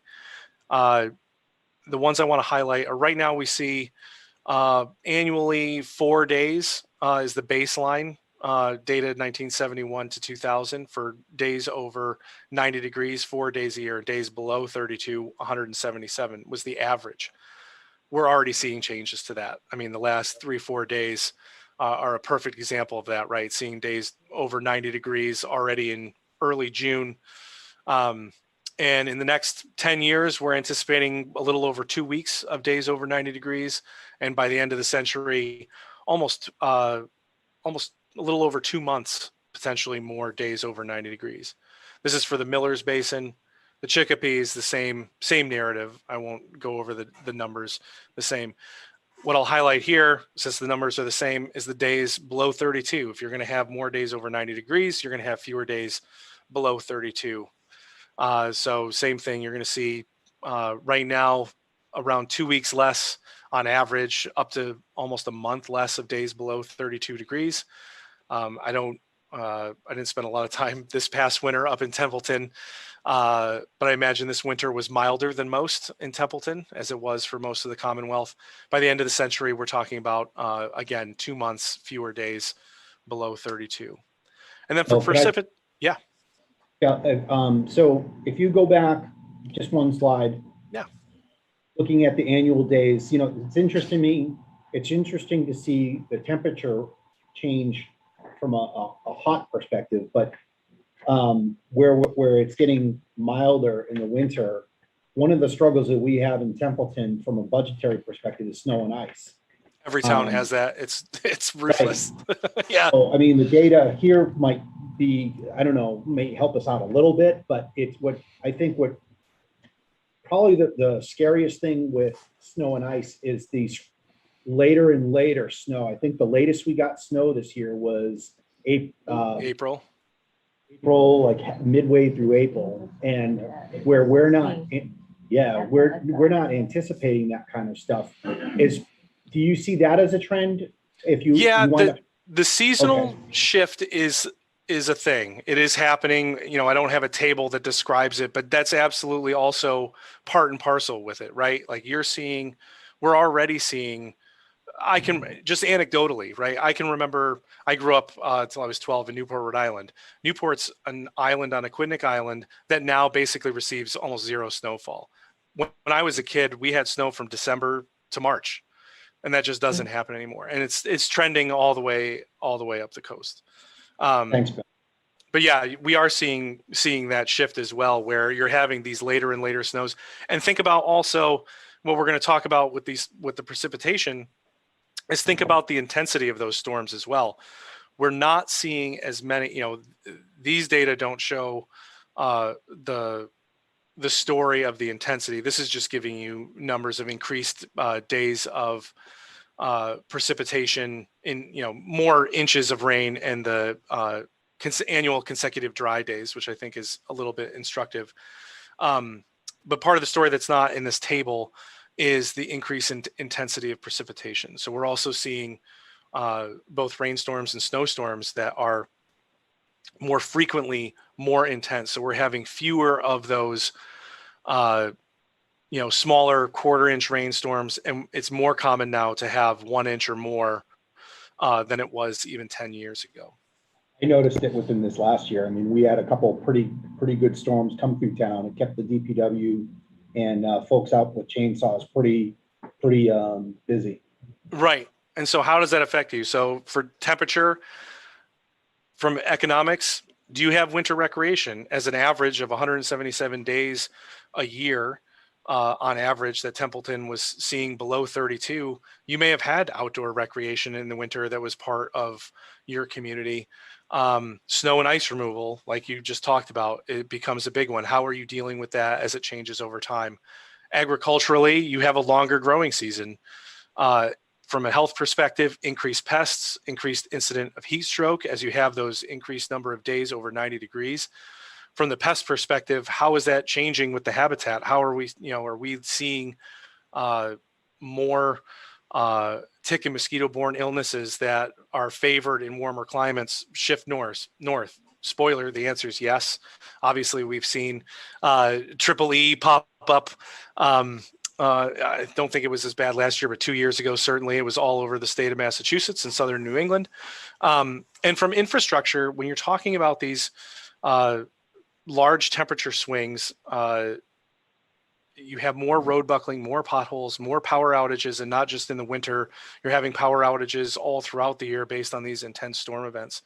And then from the environmental perspective, how is your habitat changing? As temperature regimes change, your habitat is also going to change as it favors species that prefer warmer, more moderate climates, right? Those species are going to start migrating and already are starting to migrate north. And how does that affect your forest stand, for existence? We're working on a project in Rhode Island right now with a project owner who has acres and acres of forests, and they have a lot of white pine. White pine is not going to do well, 30, 50, 100 years from now, based on where this is going. So they're having to figure out what they want to do because they have acres and acres of monoculture of white pine. Well, in 50 years, that may just be all laydowns and create a fire risk, for example. From a precipitation perspective, changes in precipitation, you're looking at more intense storms, increases in flooding, lost work time, changes for agriculture. If you do have agriculture in town where you have these longer drought periods, and we're seeing earlier droughts, like Massachusetts was already in a drought in parts of the state in May, which literally has never happened in my lifetime that I can remember. Health, flood and high water related deaths, emergency response delays, which was an area that we talked about for Templeton specifically, infrastructure, road washouts, sewer system overflows, and the sewer system came up for Templeton a bit, as you'll see in a little bit. And again, changes in habitat based on precipitation and also the lack of precipitation, those longer drought periods. So for Templeton, the core team identified 4 top hazards for the town, and conspicuously absent, obviously, is sea level rise, not a top 4 hazard for Templeton, but extreme weather events, flooding, extreme temperatures, and drought and fire risk were what was really the focus of our conversations. And you'll look at these and you'll say, yeah, there's a lot of overlap in here. Yes, there is. But it's not a bad thing that there's overlap between all of these. So what are the effects of those hazards? You have effects on your water supply. There's a lot of wells in Templeton, your public water supply, how it delivers water. If you have these large storm events creating flooding, are people's wells getting flooded out? Templeton has a lot of dams in town. That came up quite a bit during the CRB workshop, which we'll talk about the results in a little bit. Culverts, are they able to pass these significant events and these flashy storm events on a consistent basis? Same thing with roads. Are you having consistent flooding in roads? Society, I have environmental justice communities, but same thing as vulnerable communities. How are you addressing them through these climate hazards and your vulnerable populations? And then environment, your natural resources, and your town forests. How are you working with those with your top 4 hazards? And this is how the team identified how to work with it. And I'm not going to expect you to read all this. This is all going to be available with the town. You can get this either by contacting me or contacting Adam. But it breaks it down into 3 major groups: infrastructure, society, and environment. Again, you talk about your strengths and weaknesses, you identify them, and then in the 4 major blocks, I don't know if you can see my pointer, in these 4 major columns in the middle, you talk about your priority actions and how you want to address it, whether it's a strength, what you need to do to make sure that that strength continues in the future, or if it's an action item, what you're going to do about it in the future. And so here are society and environment as part of your risk matrix.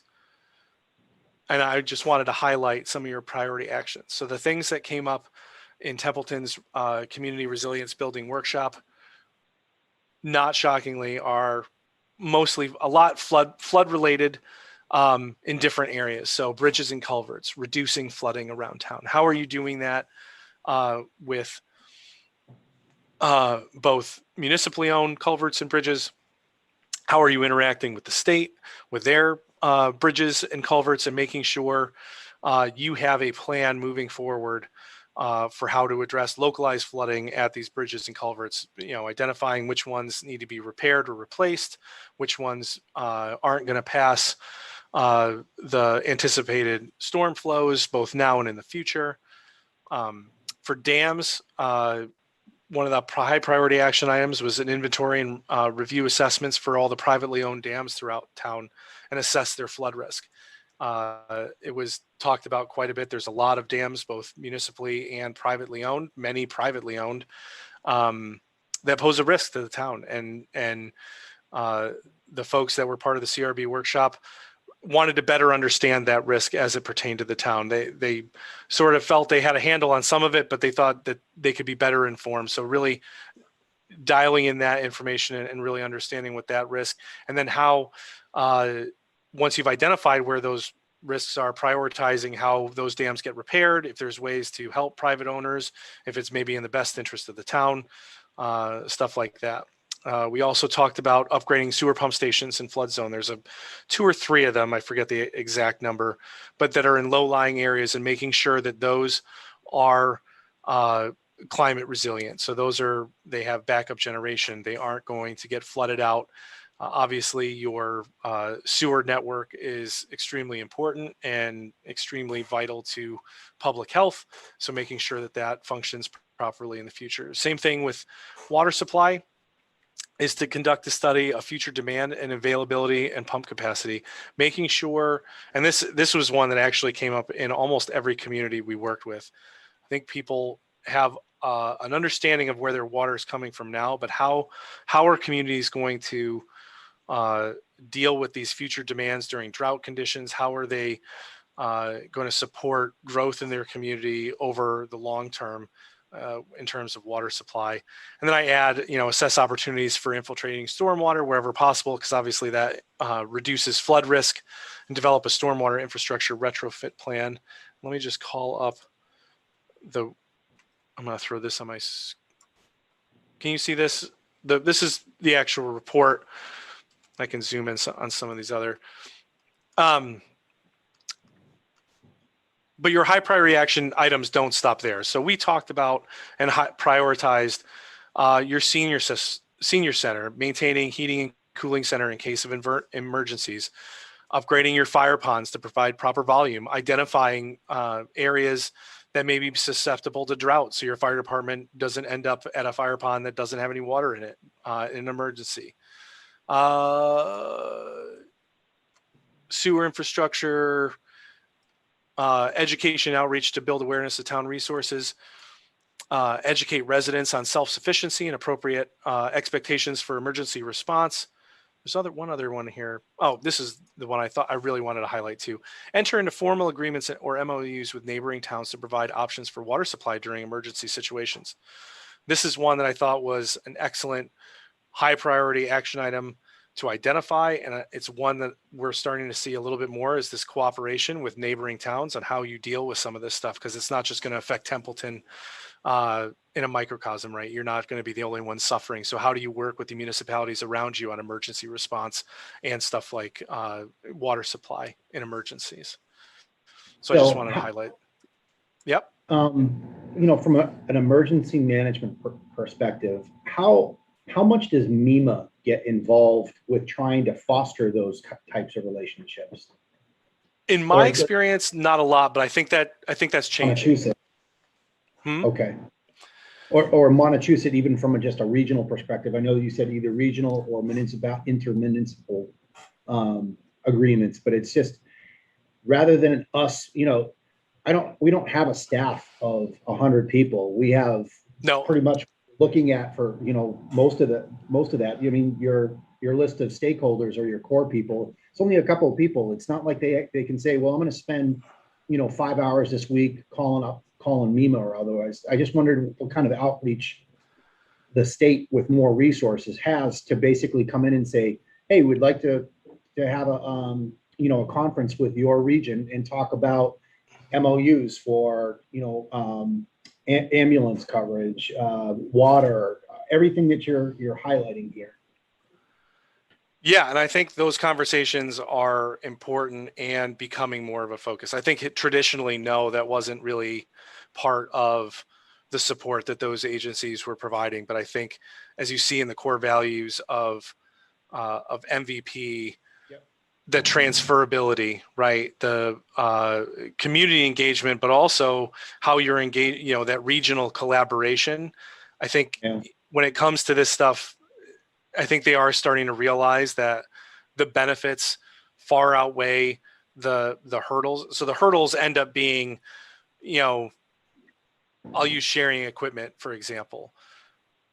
Who's responsible for it if it breaks? You know, who pays for the maintenance? Like, that's the stuff where I think traditionally communities have had stumbling blocks to these sort of intercommunity partnerships.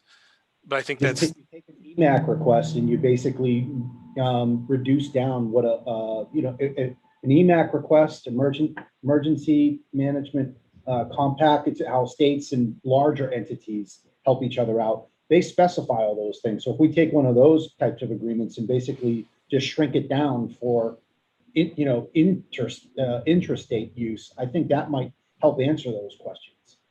Right. So you have something ready to go to say, we know exactly who's going. If we have to, one of the things like a sharing of a bucket truck to do like the tree assessments.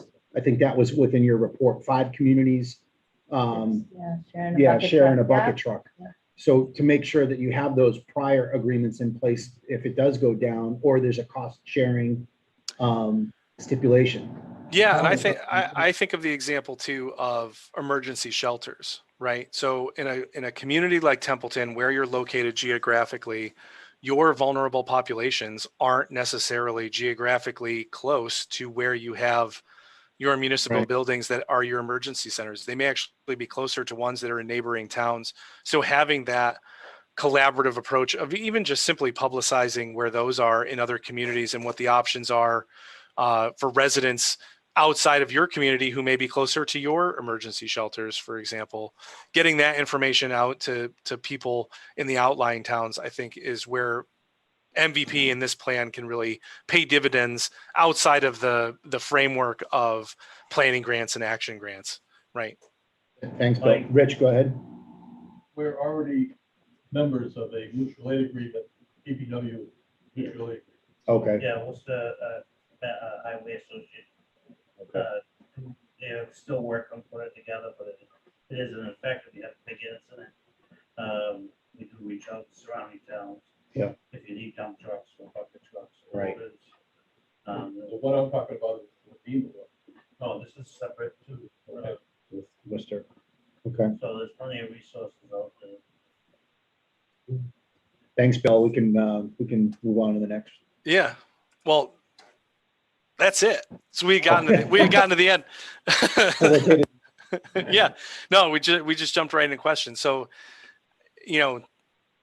I guess maybe to sum up, this part of the process is complete, but it doesn't mean this is the end. It doesn't mean this is the last bite at the apple. So as part of certification, the state requires that at a minimum, your core team or whoever the community decides is their core team to remain certified and eligible for action grants, revisit this plan, maybe not do the 8-hour workshop, which was the CRB workshop for this program, but revisit the plan, see if the priority actions are the same or if they want to be modified. They really do value touching base with your plan annually to remain certified, but it also gives you perspective on what may be a high priority now, may not be next year's high priority, right? You may have a storm come through that says, oh, you know what, we need to prioritize, this dam almost breached based on this storm event. We need to throw some money at that, and we want to do it through increasing the access to floodplain upstream or other nature-based solutions. So it does give you flexibility. So if, now that this process is over, and I would suggest all of you, read through the plan, send any comments. We haven't sent this into the state, so we can still make adjustments to it before the end of the month. But you still get to make changes to it annually anyway, and really make sure that whatever your top priorities are available to you in terms of the action grants, if you choose to go after them. I just had a quick question. Mhm. So you said it was for projects that were nature-based, as one of the tenets of your The core values. core values. Core values, yeah. Do you have grants for education? So if we wanted to educate owners of private septic systems, do you have grants for that? For educating? So that can be part of it. So I would include that as part of an action grant request. So how to frame that? So if you have, let's say you had a septic system upgrade at a school or another municipal property that you were already going to do, right? And you had already funded that. You could take that money, ask for grant money to fund your education program. You could ask and say, your nature-based solution is, we're trying to get as much water into the ground as humanly possible, both from, septic as well as infiltrate stormwater on a local as well as municipal basis. I'm just, throwing something out there as an option. But the education and outreach portion of projects is particularly highlighted. If you look through the grant application, it has this whole rubric of how it's scored and where the points come from. And the education and outreach is huge. If you do not have public education and engagement in your project, it will not get funded. Simple as that. Especially with the bipipe systems coming up, huh? Bipipe systems. Right. So I'm thinking back to the CRB workshop. So if memory serves, there's at least one, if not a couple low-lying areas of town where the septic systems have groundwater issues, right? They're right up against the water table. There's a potential project there, is what I would say to that. Well, Bill, I'm excited to have this report because a lot of the data that's contained in it, especially the tables, is the data that we need to build. I mean, Rich and the CERT emergency management, we're building our comprehensive emergency management plan from the ground up, and it requires a lot of the data that we would either have to go out and figure out ourselves, but now we've got that to be able to build into it. So I'm really excited to have this product to help us build that out. And I'm pretty energized about the action grants, especially when we really, you've given the answers to the test for us to say, here are your priority items. From our perspective, here's where you need to put your priorities. So I think that's well worth the money for this report. I think it's well worth our time to be able to kind of sift through it, relook at it when we have our workshop, our retreat, our goal setting retreat, to kind of overlay and see what we've already prioritized and see what we can use this report for. And I would say, I would offer, if you're gonna spend the time during your workshop or retreat, and if you want to have me available for a half hour or something just to ask questions of, I'd be happy to do it. Great. Awesome. Jeff? Okay.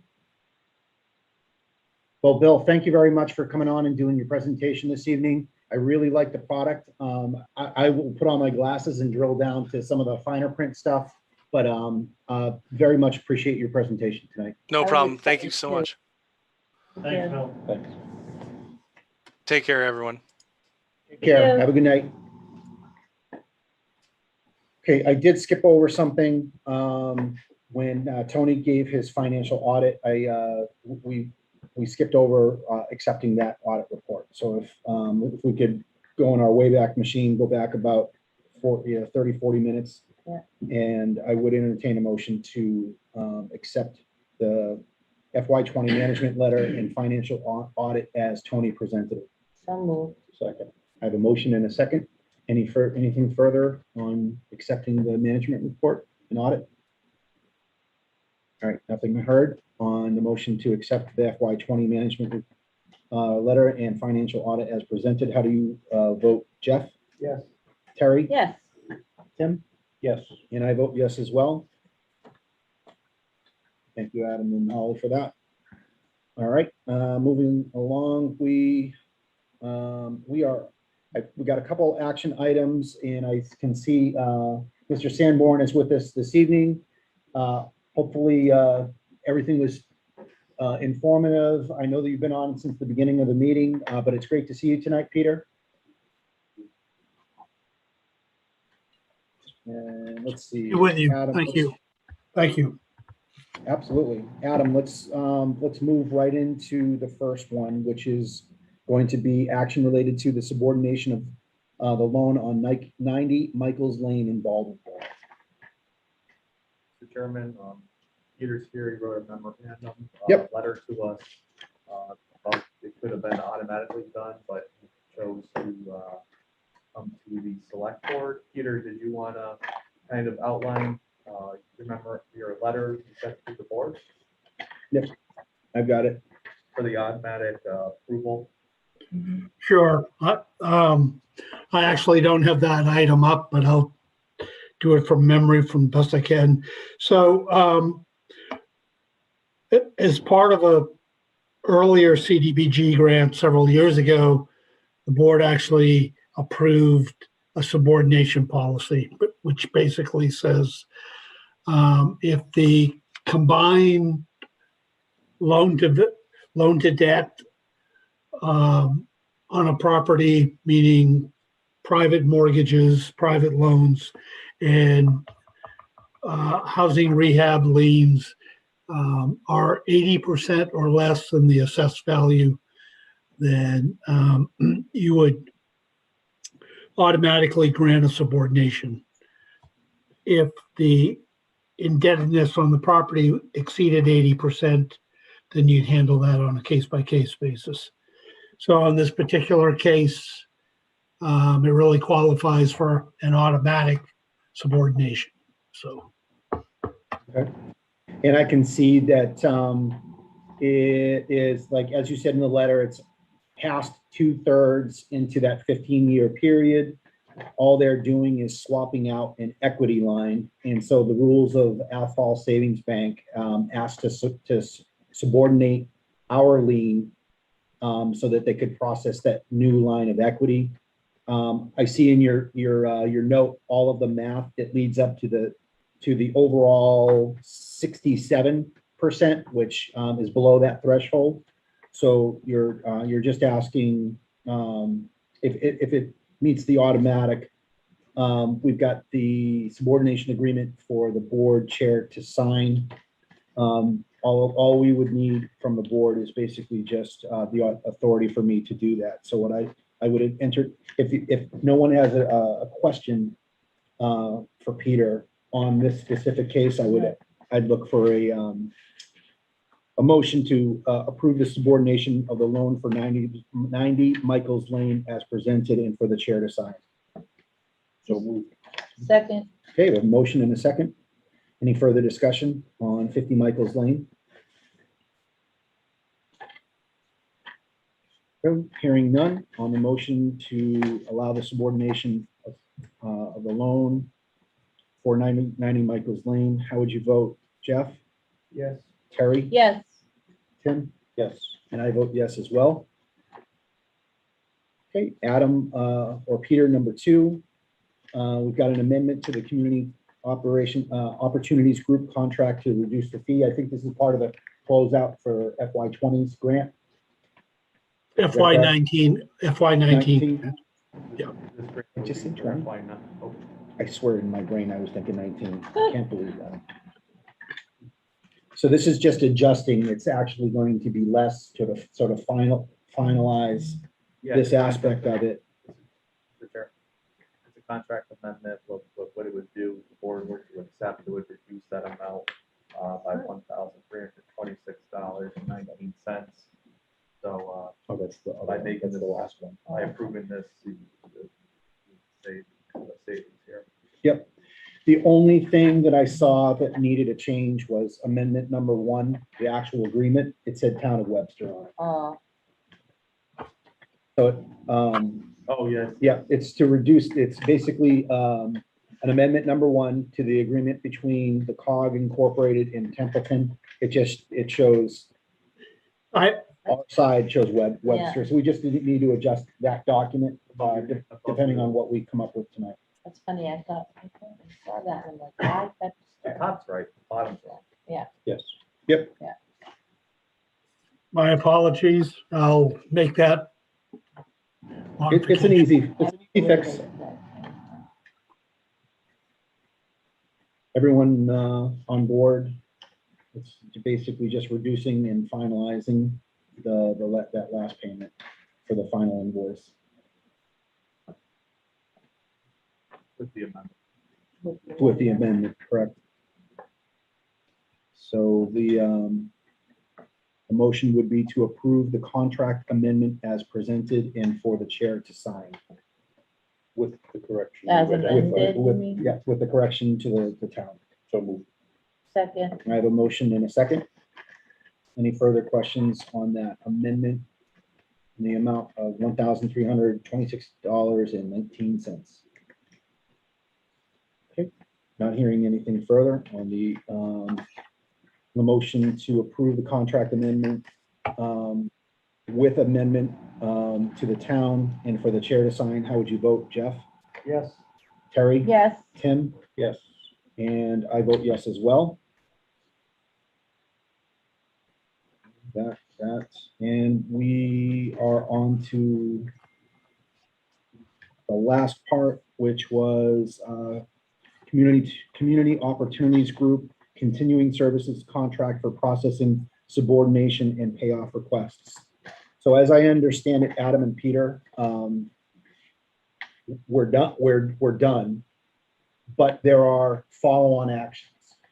And as I read the proposed contract and the compensation list, it pays for itself. I saw that the contract basically, the money doesn't come out of the town from the general fund.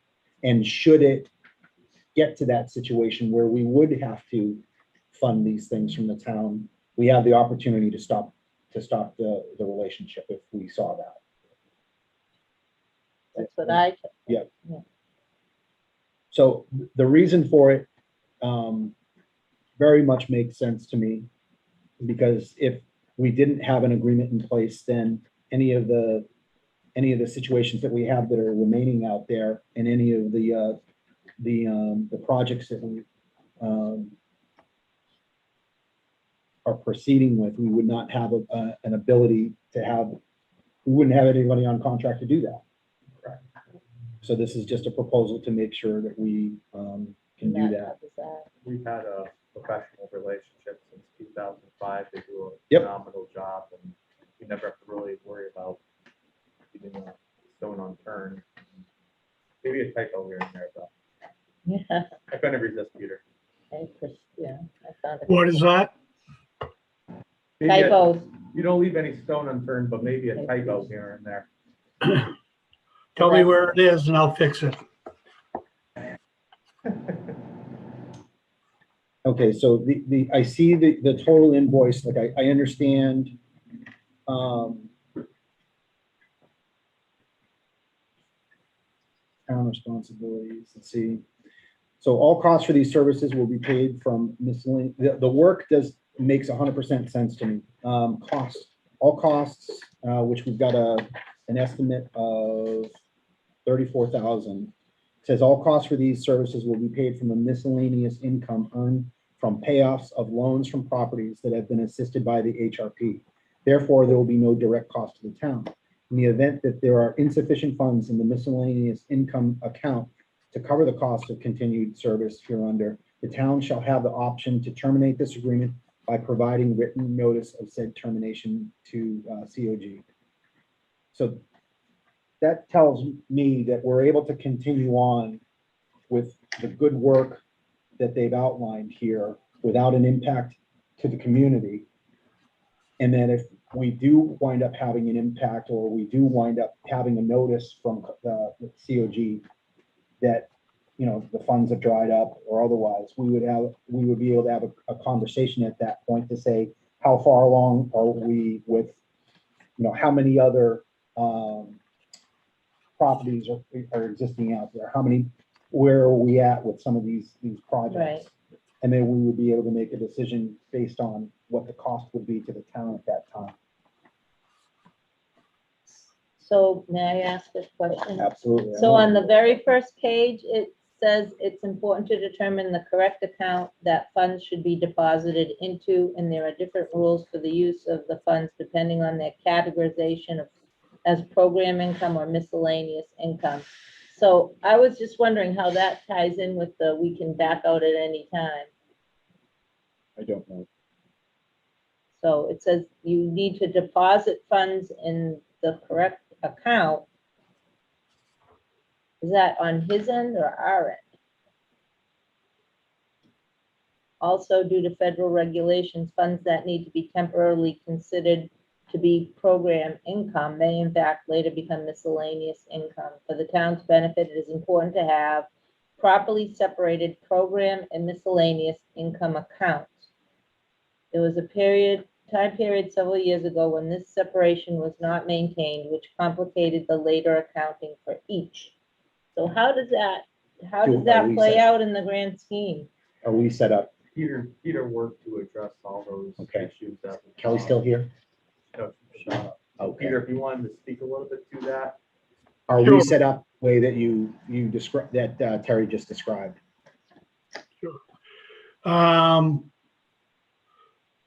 To the first question, which account it goes to is unrelated to whether the board wants to terminate the contract at some point or not. It's just, it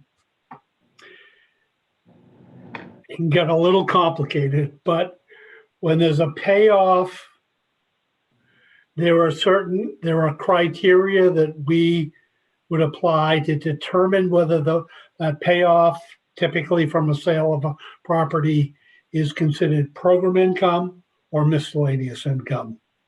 It's sort of complicated. It's not an immediate black and white answer in many cases. So we would determine whether it would be considered program income or miscellaneous income. And we direct the financial staff to place it in the program income bank account or the miscellaneous income bank account. There are actually separate bank accounts, not just accounting, but separate bank accounts for each of those. The issue is program income. You can use program income, but the use of program income is governed by all of the CDBG regulations, terms and conditions, whereas miscellaneous income is essentially unrestricted in the eyes of DHCD and the state.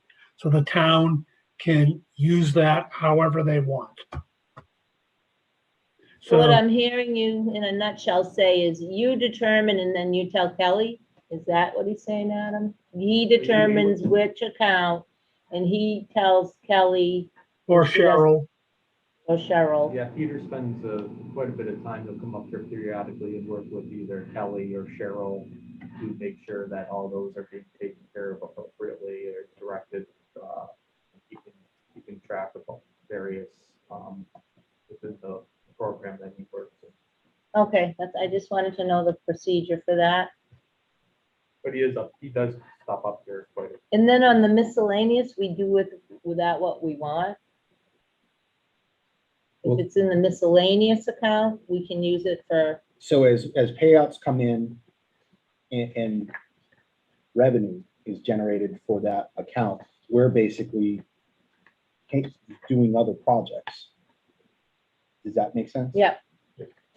Okay, thanks. Do we know what's in that account right now? Either one of them. Program, or do we know that what we're looking at in the accounts right now? we're looking at several tens of thousands of dollars. I actually need to, an unfinished task is to go review each account, go back and do a historical reconstruction and see whether individual transactions were placed in the right account. Some of them, I know some need to be moved from one account to the other. Okay, yeah. And that's what my letter referred to, that there was some sort of helter-skelter Is there a deposits. time frame for that? Is there a time frame? Is there a, like, crunch time? You have to have it done by a certain time because of a general law? Or, you know, like if you're gonna get audited and things are in the wrong spot, how does that?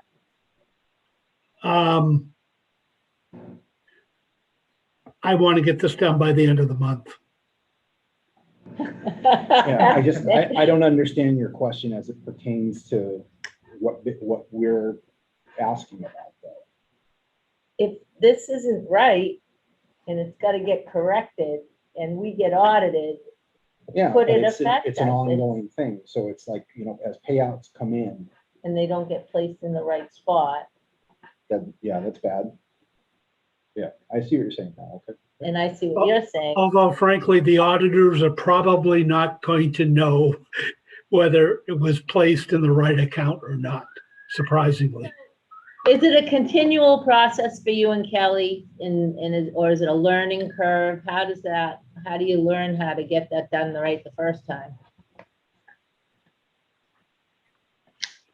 The town could be trained, but it's a kind of a nuanced decision. There's more than one decision factor, whether it goes to program income or miscellaneous. So, I think it would behoove the town probably not to burden Kelly or Cheryl with making that decision, and have my firm or some other firm do it. That way. Adam, what's your recommendation? Well, Peter knows the compliance and works with us, so I think as long as we continue the relationship, I don't think we would have any issues moving forward, because it is an ongoing thing. So that's just a matter of transparency. Putting that in your report is a matter of transparency. Thank you. Jeff, any questions? Yep. I just want to clarify, what he's talking about, the money being put in the wrong account, doesn't affect the audit, it's interior, it affects the CDBG audit. And it's not a mistake, it's whoever got the check didn't realize that it needed to go in separate accounts. And largely with our turnover, I would recommend that we have them Continue. do this kind of thing. When we had that $40,000 payoff a while ago, Right. I got that in, so I had to ask Peter where it went. You know, we had some email chains to figure Right. that out. So I think it's a great idea. to Yeah. have them do that. In the projects within it are coming up pretty quick. Riverwalk.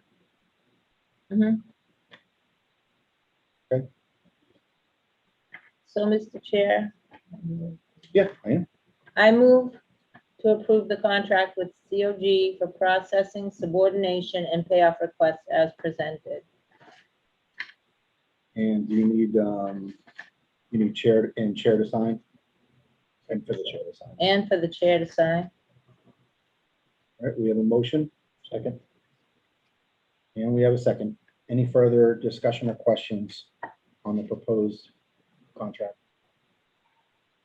Not an extension, but specific. Okay, hearing nothing else on the motion to approve the contract with Community Opportunities Group Incorporated for processing, subordination, and payoff requests is presented, and for the chair to sign. How do you vote, Jeff? Yes. Terry? Yes. Tim? Yes. And I vote yes as well. Peter, I think that takes care of our business with you this evening. Thank you. I have one question. Absolutely. Is that letter of proposal sufficient for a contract, or do you want a more formal contract? I am going to turn to my procurement officer and ask him that question, or ask if he needs to take a look at how it's laid out, and then the compensation schedule.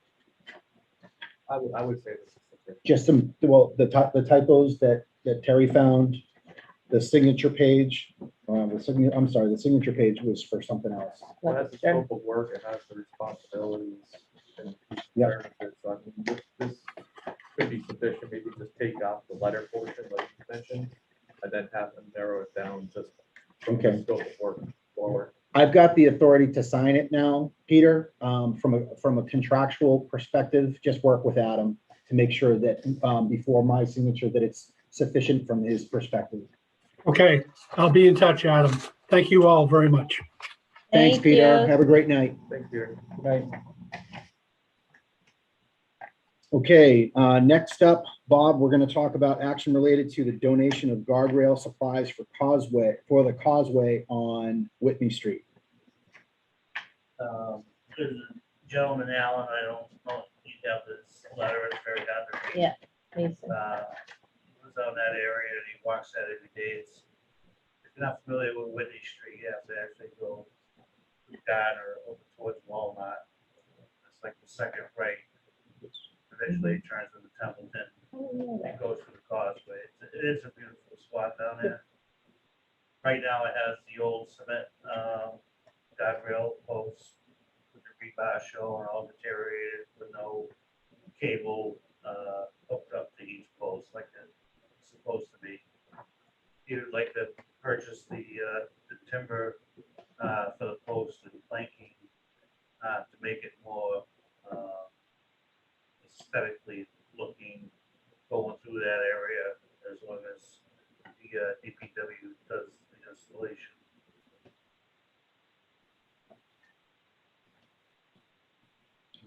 Right where it was.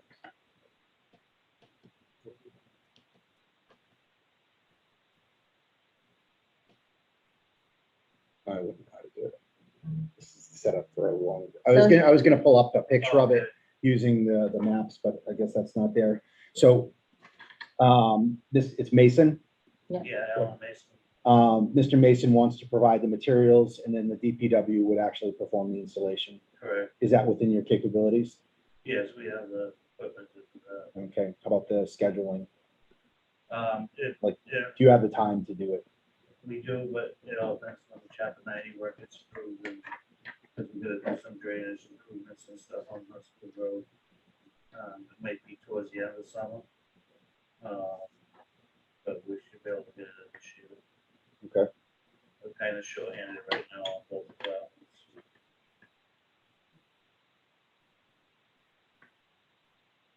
Any other questions?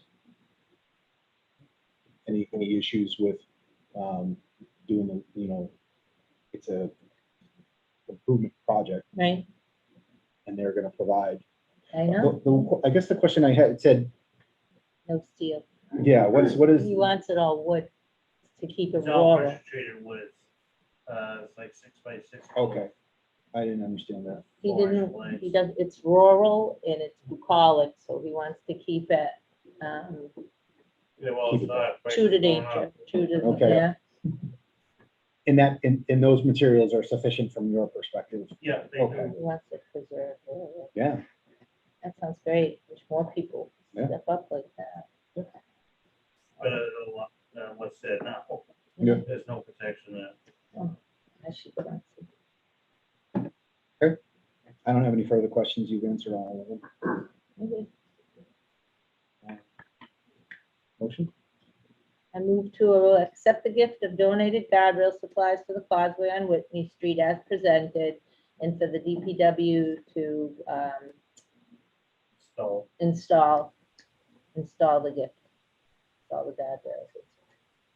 Okay, we have a motion. We have a motion and a second.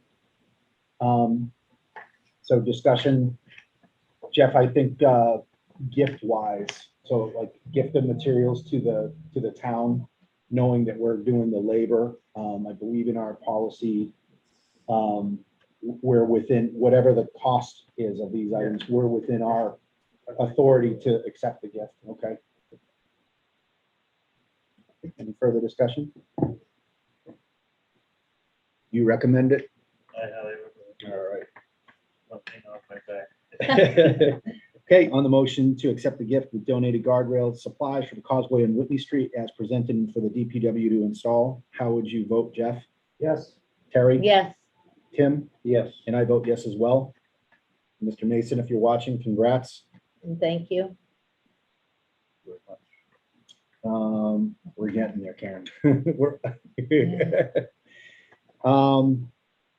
Next action item, everybody's been waiting for this one.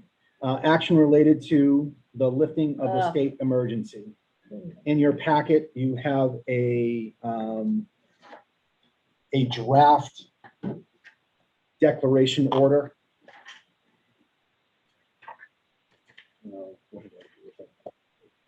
Okay, thank you. You want it? No, he's got it. So in the draft declaration order, whereas the governor of Massachusetts has determined that the state of emergency put in place on March 10th, 2020 to facilitate and expedite the use of Commonwealth resources and deployment of federal and interstate resources to protect persons from the impact of the spread of COVID-19 will end on June 15th, whereas Templeton can now run at full capacity. And we're still following some of the CDC guidance for wearing of masks, businesses and otherwise, and we've opened up all town offices as of June 1st. And whereas the Templeton Incident Command Team for the COVID-19 emergency, Incident Commander, Town Administrator, Board of Health Agent, and Emergency Manager Director have met and agree with this current state of emergency is no longer necessary. Now, therefore, we, the Board of now, therefore, we, the Select Board for the Town of Templeton, Massachusetts, hereby terminate the state of emergency in Templeton that was put into effect on March 16th, 2020 at 1800 hours, effective June 15th of 2020, to coincide with the governor's state of emergency termination for the state. Any discussion? That's, so the motion would be, as you have in there, and for the chair to sign. If you, so if you recall, when we did the state of emergency, it had state whereas language and then very specific language for Templeton. And then it had my signature at the bottom. So we would basically end the state of emergency the same way that we declared it. So, Mr. Chair, I move to lift the state of emergency as presented, effective tonight, and for the chair to sign. Effective June 15th. Sorry, the draft motion. All right, effective June 15th, 2021, and for the chair to sign. We have a motion. Second. And we have a second. Any further discussion on ending the state of emergency in Templeton? Right. Such a relief, oh my God. Okay, nothing else heard on the motion to end the state of emergency effective 15 June and for the chair to sign the order. How would you vote, Jeff? Bar is open, yes. Terry? Full capacity, yes. I was Tim? gonna say Yes. amen. And I vote yes as well. Excellent. Okay, Congratulations, Templeton. two more on our new business for this evening. We have action related to a vacation rollover request that you have in your packets. Is from, Rhonda Parento. yep.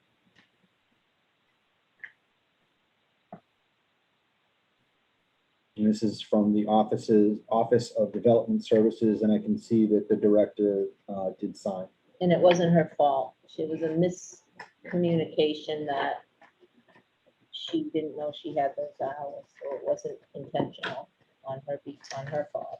But, if you read it, it just, Yep. Go ahead, Adam. If I can, I know this is the fourth one that the board had come in front of you, and I will finish on with email from the new fiscal year, folks, to utilize their vacation and hopefully next fiscal year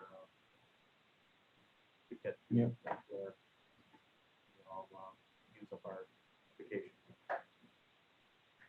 And I think we talked the last time that we had looked at a few of these.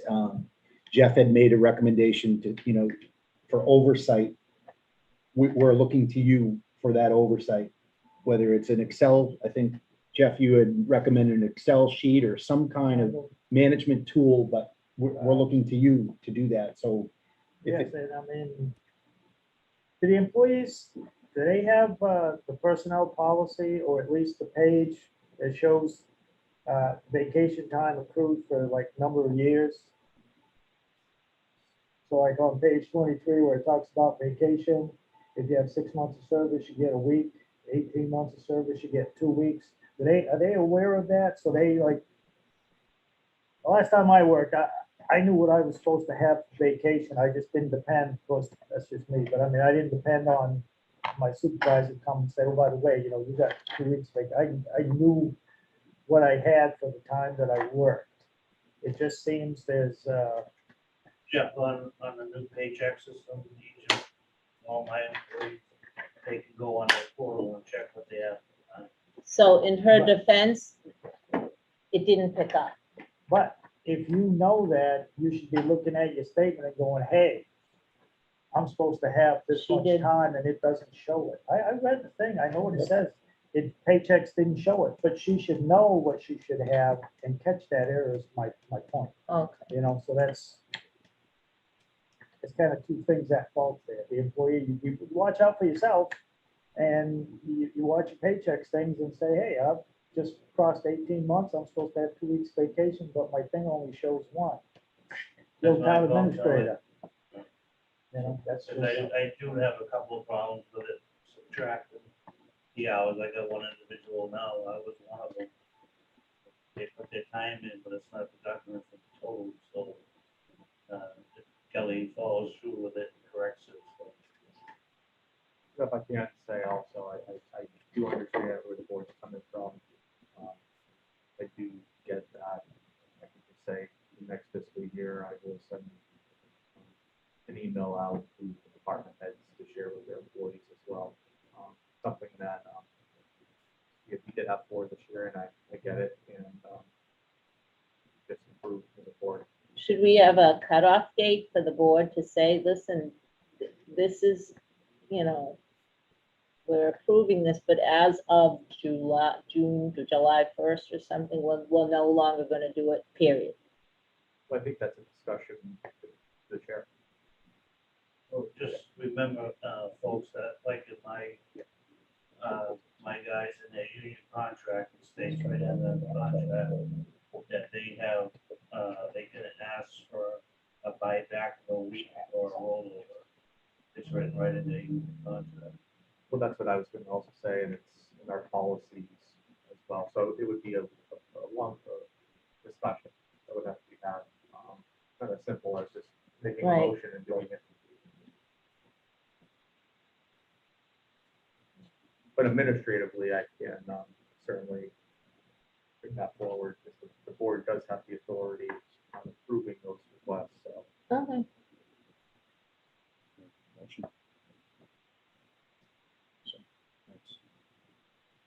So, Mr. Chair, I move to grant 38 hours of vacation rollover from FY '21 to FY '22 for Rhonda Parento. Second. A motion and a second. Any further discussion? Okay. Hearing no further discussion on the motion to move to grant 38 hours vacation rollover from FY '21 to FY '22 for Rhonda Parento. How do you vote, Jeff? No. Terry? Yes. Tim? Yes. And I vote yes. Holly, that's 3 and 1. Okay, last item of new business is action, or I don't know if we have action, or action related to the designation of signatory and acceptance for ARPA funds. American Relief and American Rescue Plan. American Rescue Plan Act. Adam, could you walk us through at least just the sheet and what brought us to this point? Well, I do want to give credit to select board member Tough. He's been keeping me updated, and as well as the other board members with regards to the ARPA funds.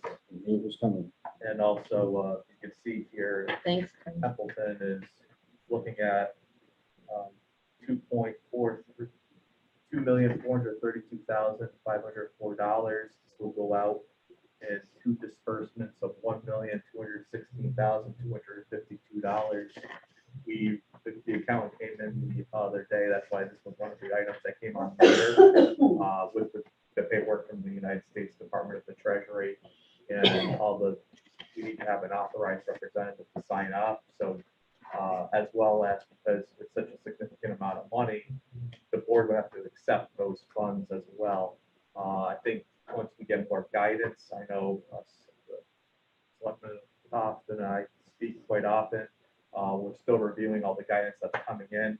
There needs to be another discussion on where do we want to go with this? What do we want to make, whatever improvements it is with these one-time funds, and how we're going to do it or what we're going to do come down the road. I know some department heads have already approached me, discussed things with me, but I think that's going to be a discussion of the board to have in the future once these funds are received and once we receive more guidance on what we can do with these funds moving forward. That's all I really have. I'm not sure if, I know you were on a webinar just the other day on this, so. Part of this falls into the 351 communities in the state. 35 are direct receiving funds from the federal government. All the rest of us are a non-entity unit is how they have us described. So it channels through the state to us, which is why they have it broken out in 2 disbursements. One of the interesting things with ARPA, we have up through fiscal year 2024, which takes us into calendar year 25 to obligate funds. We have until the end of fiscal year 2026 to spend the obligated funds. So that it's changing almost every day. National League of Cities, the MMA, the DLR, the DLS, if they're in a scurry and a turmoil right now, trying to make sure we're dotting all the i's, crossing all the t's, doing it correctly. But the first part is, are we willing to accept it, and then designating the signatory? Yes, we will accept it. And then how do we work with it? Thanks. Welcome. So we still don't have a good idea on the left and right limits for this money. And it's 1.2 or $2.5 million, but we don't have an idea if there are going to be strings attached, or if it's going to be, go ahead and spend it on whatever you want, that sort of thing. This part, this preliminary part, that's great. I don't think we should say no to taking the money, but the part after that is like, all right, what can we use it on? Because part of me with that whole discussion that we had of one-time funds was, if they're saying, oh yeah, sure, you can use it in general funds, it's almost like you say, no thanks, because you're just going to get me in trouble. But we're not there yet, and that'll be the interesting part. And the legislature and the governor, they're not down drag out fighting, but they're already, the legislature's discussing about, what they can control with this.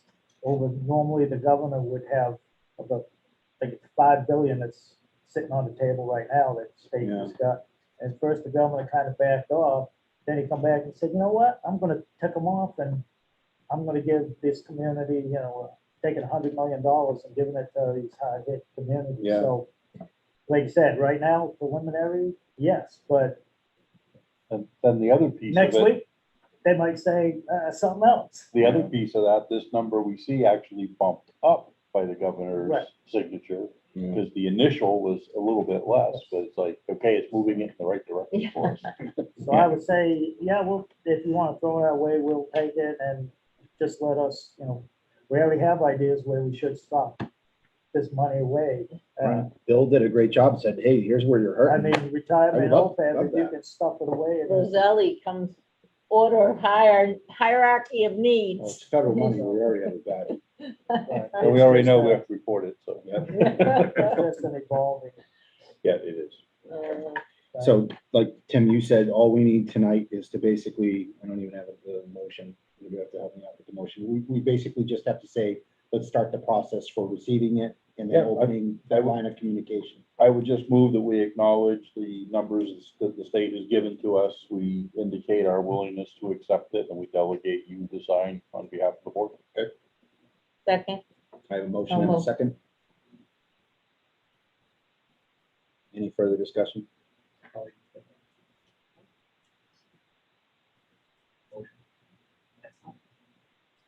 Accept the funds, designate the chair to sign. To sign. yeah,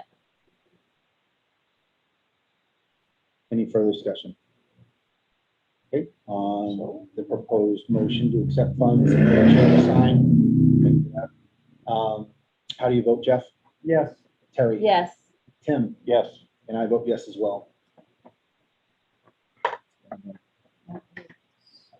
All right, and that brings us to the last of our new business for this evening. We do have one item of old business. Karen, great to see you. Looks like we've got Mike Smith still on the line, Ryan Rosetti, and Tom Harrington. Chris Worthy, part of the team? Okay. That's part of Templeton LLC? Yes. Okay. All right, great to see everybody. You're up on the big screen. The last time that we spoke, we were out of the hearing where we talked through the order of conditions. I went through some further order of conditions. We gave it to Tom Harrington's office. We gave it to Ryan. Ryan went through and consolidated these. I believe Mike and Chris and Karen, have you seen the consolidated list? We did. It was forwarded to us. Okay, and so Ryan, this is the culmination process of that, to basically say, we now have an order of conditions that is tentatively acceptable to both parties. We believe that to be so. Okay. Has the board had a chance to look through those? I know I sent them out. I mean, we knew that we had the one that Karen had provided with that. The only omission there was like number 10 or 11 was the bylaw consideration for no sludge or words to that effect. So I think we had a pretty good understanding of how these things were going to get merged. I think it's very significant that we've got everybody back here in the room to talk through these, to say tentatively, it looks like we've got something, but I know Terry, you had a couple of questions. Oh, I talked to the Carrie Novak and ran the seed selection by her, and she just said it's standard. Yeah. And I want to reiterate that the order of conditions, when I meshed, when I'm saying Karen, it's Karen in Templeton LLC. This is bond construction. But We would be performing the actual work. Yep. The land is owned by Templeton Got it. LLC. But when I refer, like when I'm saying order, the order conditions that you presented, when I refer back to you, okay, I just wanted to make sure. So when I fused those others, I want to, in a public meeting, again, say, my primary consideration is putting this thing together, consideration of the bylaws, consideration of the landowners, and then everybody that wrote in on a petition, spoke, wrote letters, wrote emails, and we reviewed all of those. That was the primary focus that I had, because all of the other order of conditions, I think were very, very satisfactory in terms of we're going to come in and execute properly. I know we had been talking about, we had a lot of discussion. You were here for the whole meeting. We talked about culverts and vulnerable sections. Terry and I were talking about the culverts that there. I characterize it as kind of OBE. I know that we then went into a discussion prior, just you and I, about risk management and those sort of things. But again, I wanted to call attention to the order of conditions where it talked about the culvert. Applicant shall provide adequate resources and service to repair or return to good repair the culvert located along Gavin Road to the extent reasonably determined by the DPW if it is damaged by the applicant's operations. So protecting the culvert, but I think you bring up another good point as to your truck drivers and their safety and otherwise. I think this speaks to the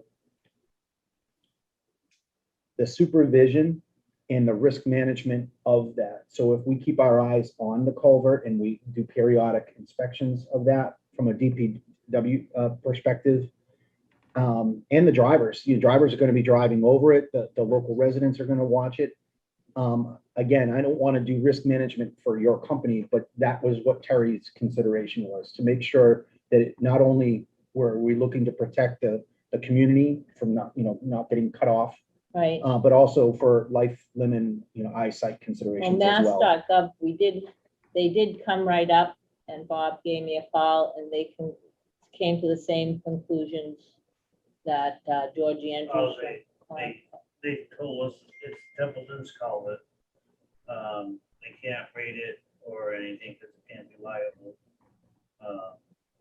It's our responsibility. Both ends of the culvert does have some rot, and it's bent down, whether it's from previous cleaning of beaver material or the head wall, needs a little attention, because we are having trouble with the beavers up the street. It's not every day, twice a day, we gotta put somebody out there. He did suggest that the culvert was undersized, it's only 30 inches. He said it does need attention, sooner the better. And kind of talk to him, maybe doing like a 5-foot cement box culvert, because galvanized pipe or metal pipe, a lot of pines out there, so they ask and stuff over the years to break down the pipe. So, and he says you're probably better off doing it as a DPW working with Concom versus making it big enough for MassDOT. apply grants for, and it's gonna be hundreds of thousands of dollars since you've done that. Okay. He suggests that if you are gonna use it, keep an eye on it, travel the center of it, and do not stop on it. It's no different than the two bridges with the outside rails that we can't use. Same idea. So how high is the risk? And could a truck get wrecked?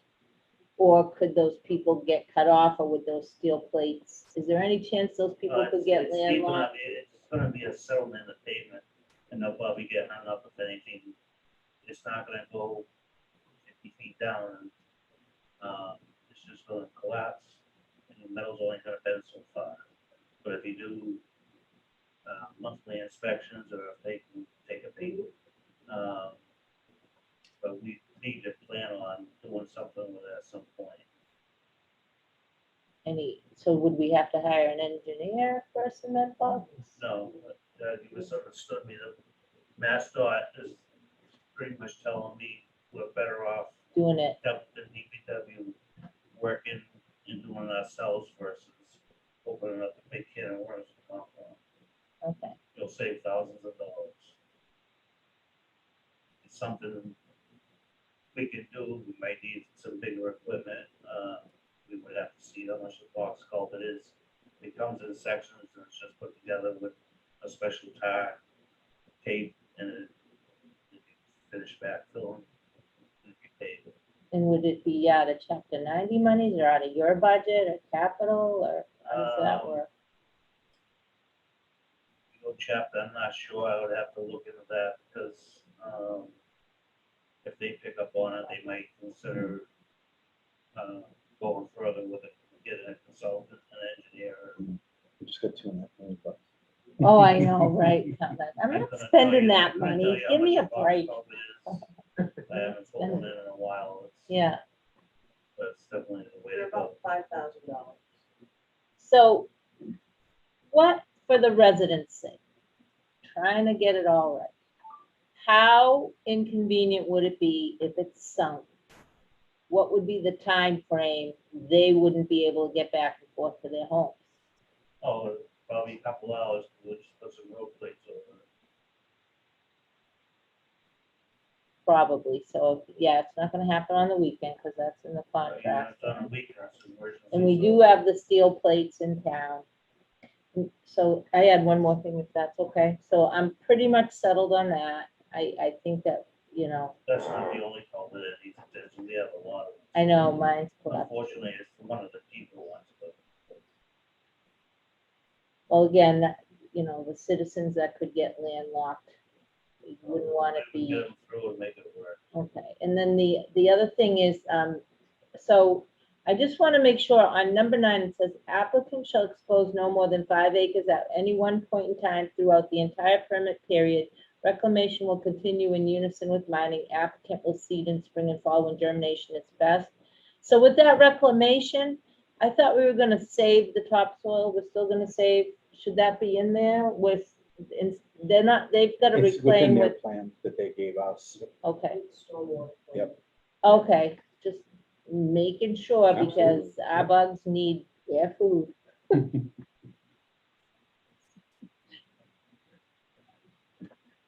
Folks, I'm satisfied with what the work, the 2 hearings and all the work that we've done with this. Tom and Ryan, are we, do you have anything else on that for the board or anything else to report? No, I think that's it. If we think it's a good order. I would agree with that. I think we're doing the right thing. So, given a good order of conditions, I know that the draft motion that we had was set up for a prior order of conditions. If someone would make a motion, they would be the conditions as presented to the board this evening. I don't, unless you wanted to read through all of them.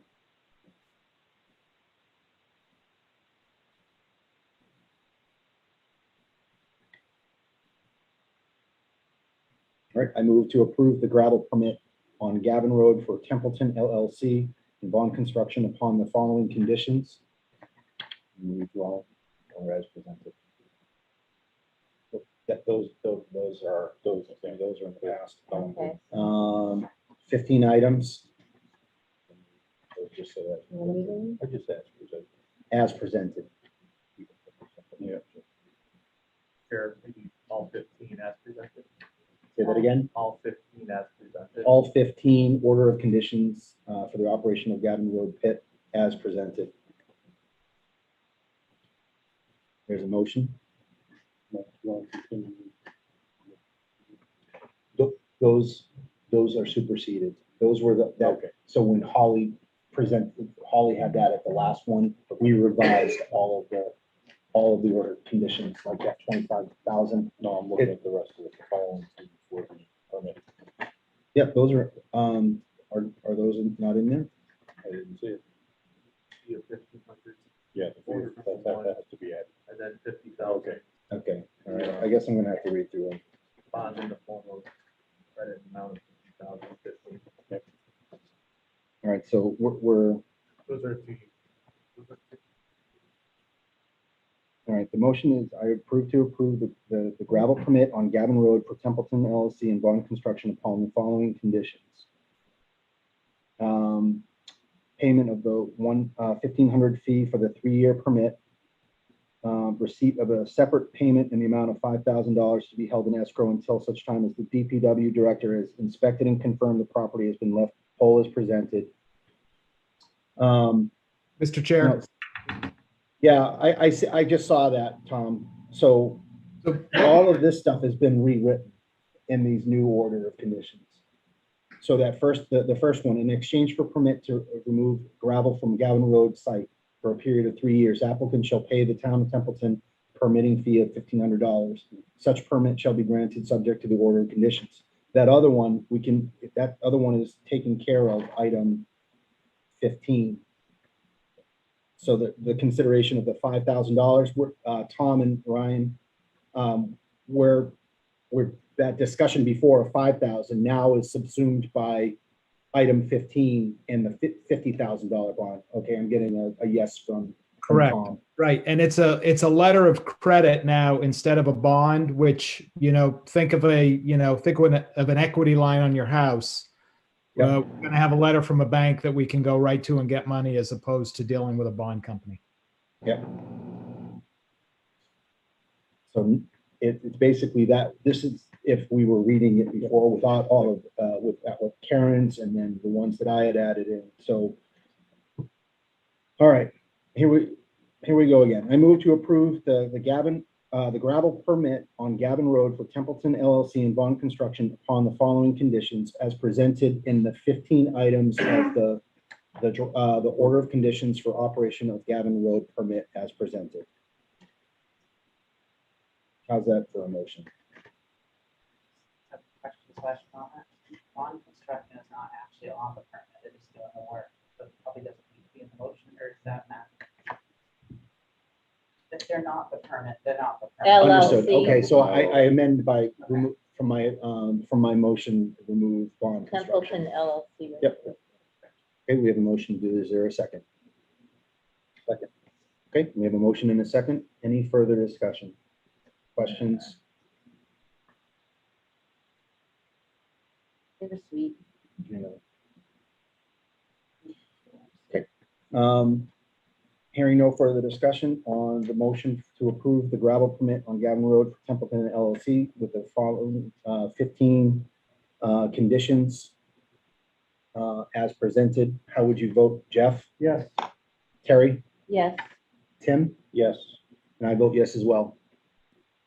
Mike, Chris, Thanks for your patience. Karen, thank you very much for everything that you've done to lead us to that point. And for all the residents in the area that if you're watching this evening, we definitely had your all of your considerations. We truly thought through all of them. And we think that we have done right by you with all of these order of conditions. So thank you for hanging with us. And 9:30. Thank you very much. I appreciate it. Thank you. Thank you. You can. We'll sign off, Mr. Chair. Thank you. Thank All right, you. thanks. Thanks, Thank Ryan. you. Thank you. Bye-bye. Thanks, Bye. Mr. Jose, you have a good night. You too, thanks for coming in. thanks, Rich. I understand that tax item F, I need to add that you. Yep. All right, so item F, we had the motion that was made, seconded and approved. It was to approve the contract amendment. That was for the $1,900. For the amendment, No, later on. we didn't have it, I was just. Right. To approve the contract So amendment. what Holly said, when we made the motion, it was not made with the chair to sign. So that was the signature page that had Webster on it. Yeah. So procedure wise, do we just make a motion to amend that? To add and the chair to sign.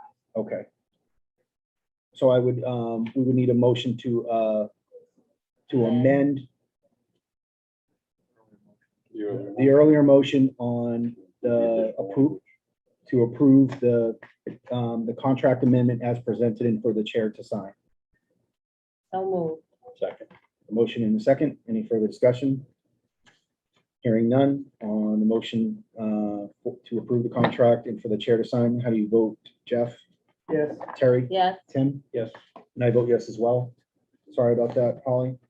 Should be good to go now. All right, that is the end of new business and old business. Before we go into executive session, here we are back. I will entertain any board member comments at this point. Jeff, would you like to kick us off? Sure.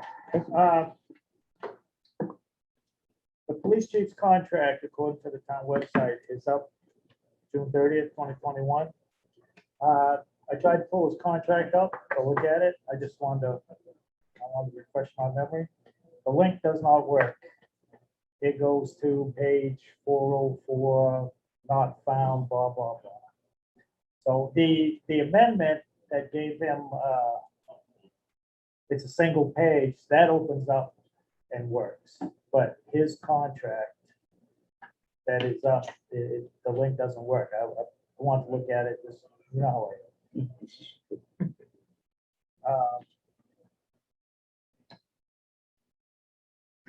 The other thing is, under committees, and I'm a pain in the butt on this, but town meeting vote bylaw is the bylaw. We still show the capital planning committee rather than the capital improvement committee on the website.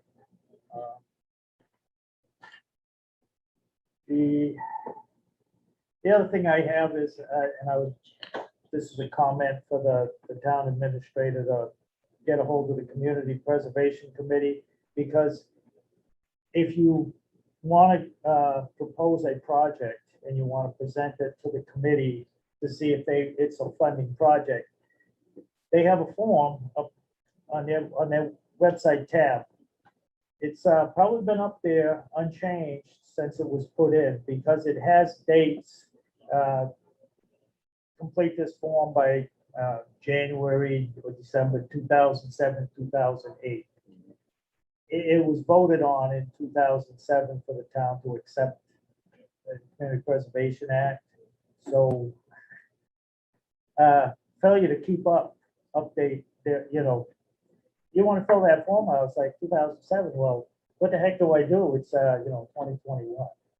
And there's a couple members of that committee that have been on there since its inception. So, and that is tax dollars. I mean, that's, it's not, somebody's not down there at Key Burrell printing up money for CPC. It's an extra tax, and it just should be, if you go to fill out the form in 2021, you shouldn't be seeing 2007. I mean, it's just, and this board as acting park commissioners have the potential to go there to use that. And my last thing on that is, I seriously think that the board acting by default as park commissioners should consider either going to CPC for the fencing and the finish of that building, or put that forth as a capital improvement item from the Board of Selectmen. And I also would suggest to the town administrator, my last point, that when the capital improvement committee is formed, advisory still has to put somebody on there, I believe. And I think we're still looking for an at-large. But anyway, when that, I would ask that the bylaw be printed out and handed, give all committee members have it, so they know their charge and they know the dollar amounts, the prerequisites, the things to come to capital. So if somebody tries to slide a $2,000 thing in there, they can say, hey, put that in your operating budget. We'll make the case to the town administrator. And lastly, another capital item I think we need, because we're talking about capital and what Tony referred to, and we have a plan and inventory and all these things, is the senior center roof. I know there's been a chunk of money spent on there and people are like, another 100,000, but I believe the architect that was looking at the inside of town hall did he look at that, Adam, or check There was into a that? review on it. that I don't think discuss- it was as significant as other projects, but. did But- mention it. Again, that would be, I would opine that that's a capital item request come from the board. That's a building. I don't care what you think, how it was put together, how it was done. It's here now. We have it, and it's pretty nice inside. And a Critical leaky roof- infrastructure as far as their. a leaky roof is, there'll be mold in it, and then it'll be a junk building.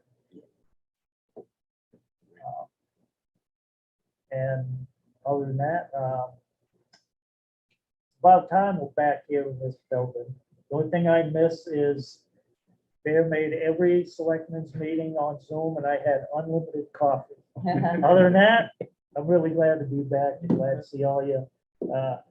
Well, I see Adam more than anybody, but more than most people I've seen here. It's good to be back here, and hopefully maybe someday we'll have a packed house again. That's my spiel for this evening. Thanks, Jeff.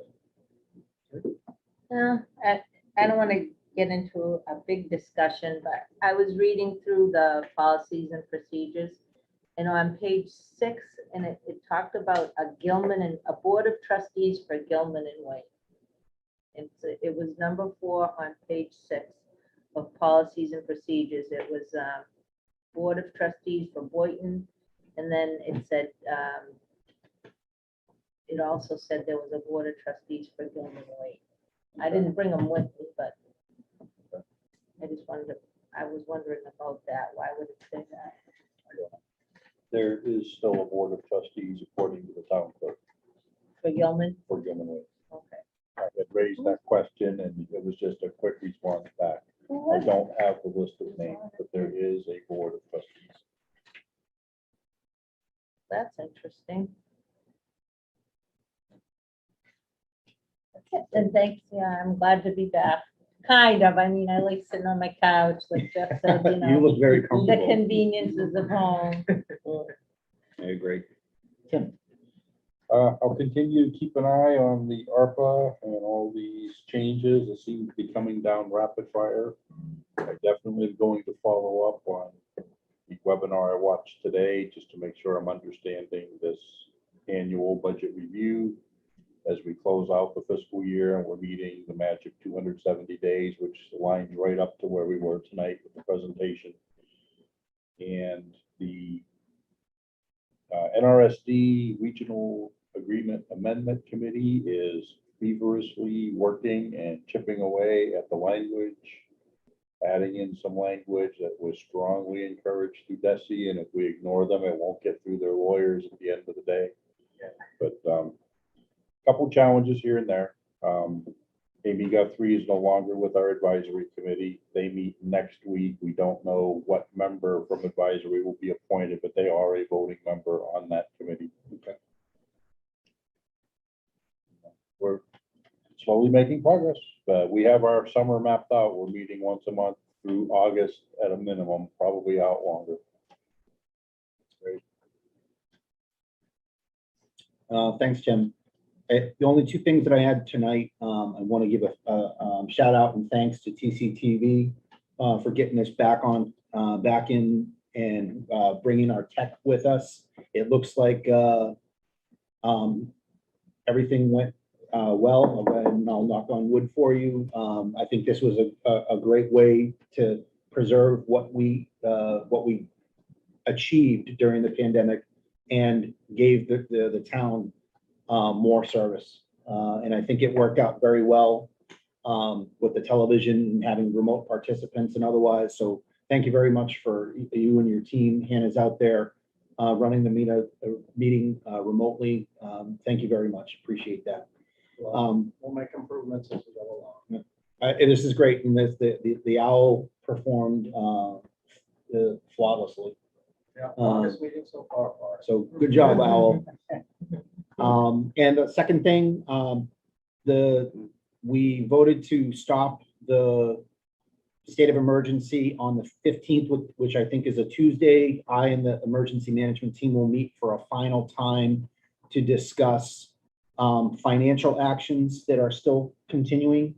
Got to keep a track on that. The logistical actions between emergency management, the health department, to make sure that our supply stocks are back where they need to be to prep for whatever's next. And then we would like to plan a conference of lessons learned, basically something in the distant or not so distant future, so we can get together as a community and actually talk through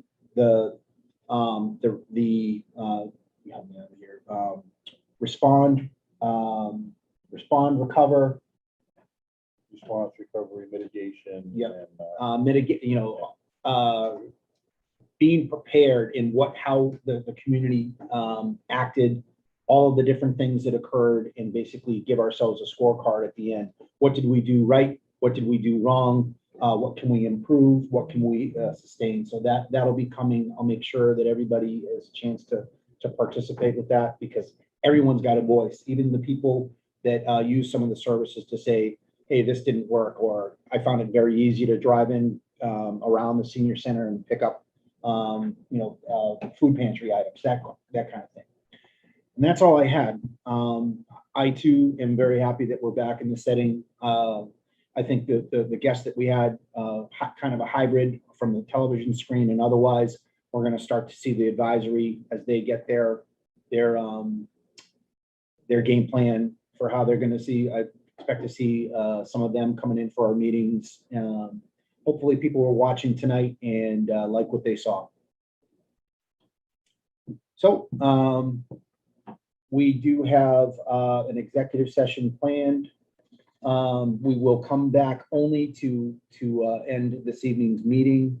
So TCTV will stop recording, and we will go into executive session and come back only to end the meeting. So I would make a motion to enter into executive session with no possible action per Mass General Law, Chapter 30A, subsection 21A3, and that has to do with strategy relating to collective bargaining. So that's a motion. Second. I have a motion and a second. Any questions on why we're going into executive? No action. Okay. On the motion to go into executive session, how would you vote, Jeff? Yes. Terry? Yes. Tim? Yes. And I vote yes as well. Time now is 9:38. I'll give TCTV a couple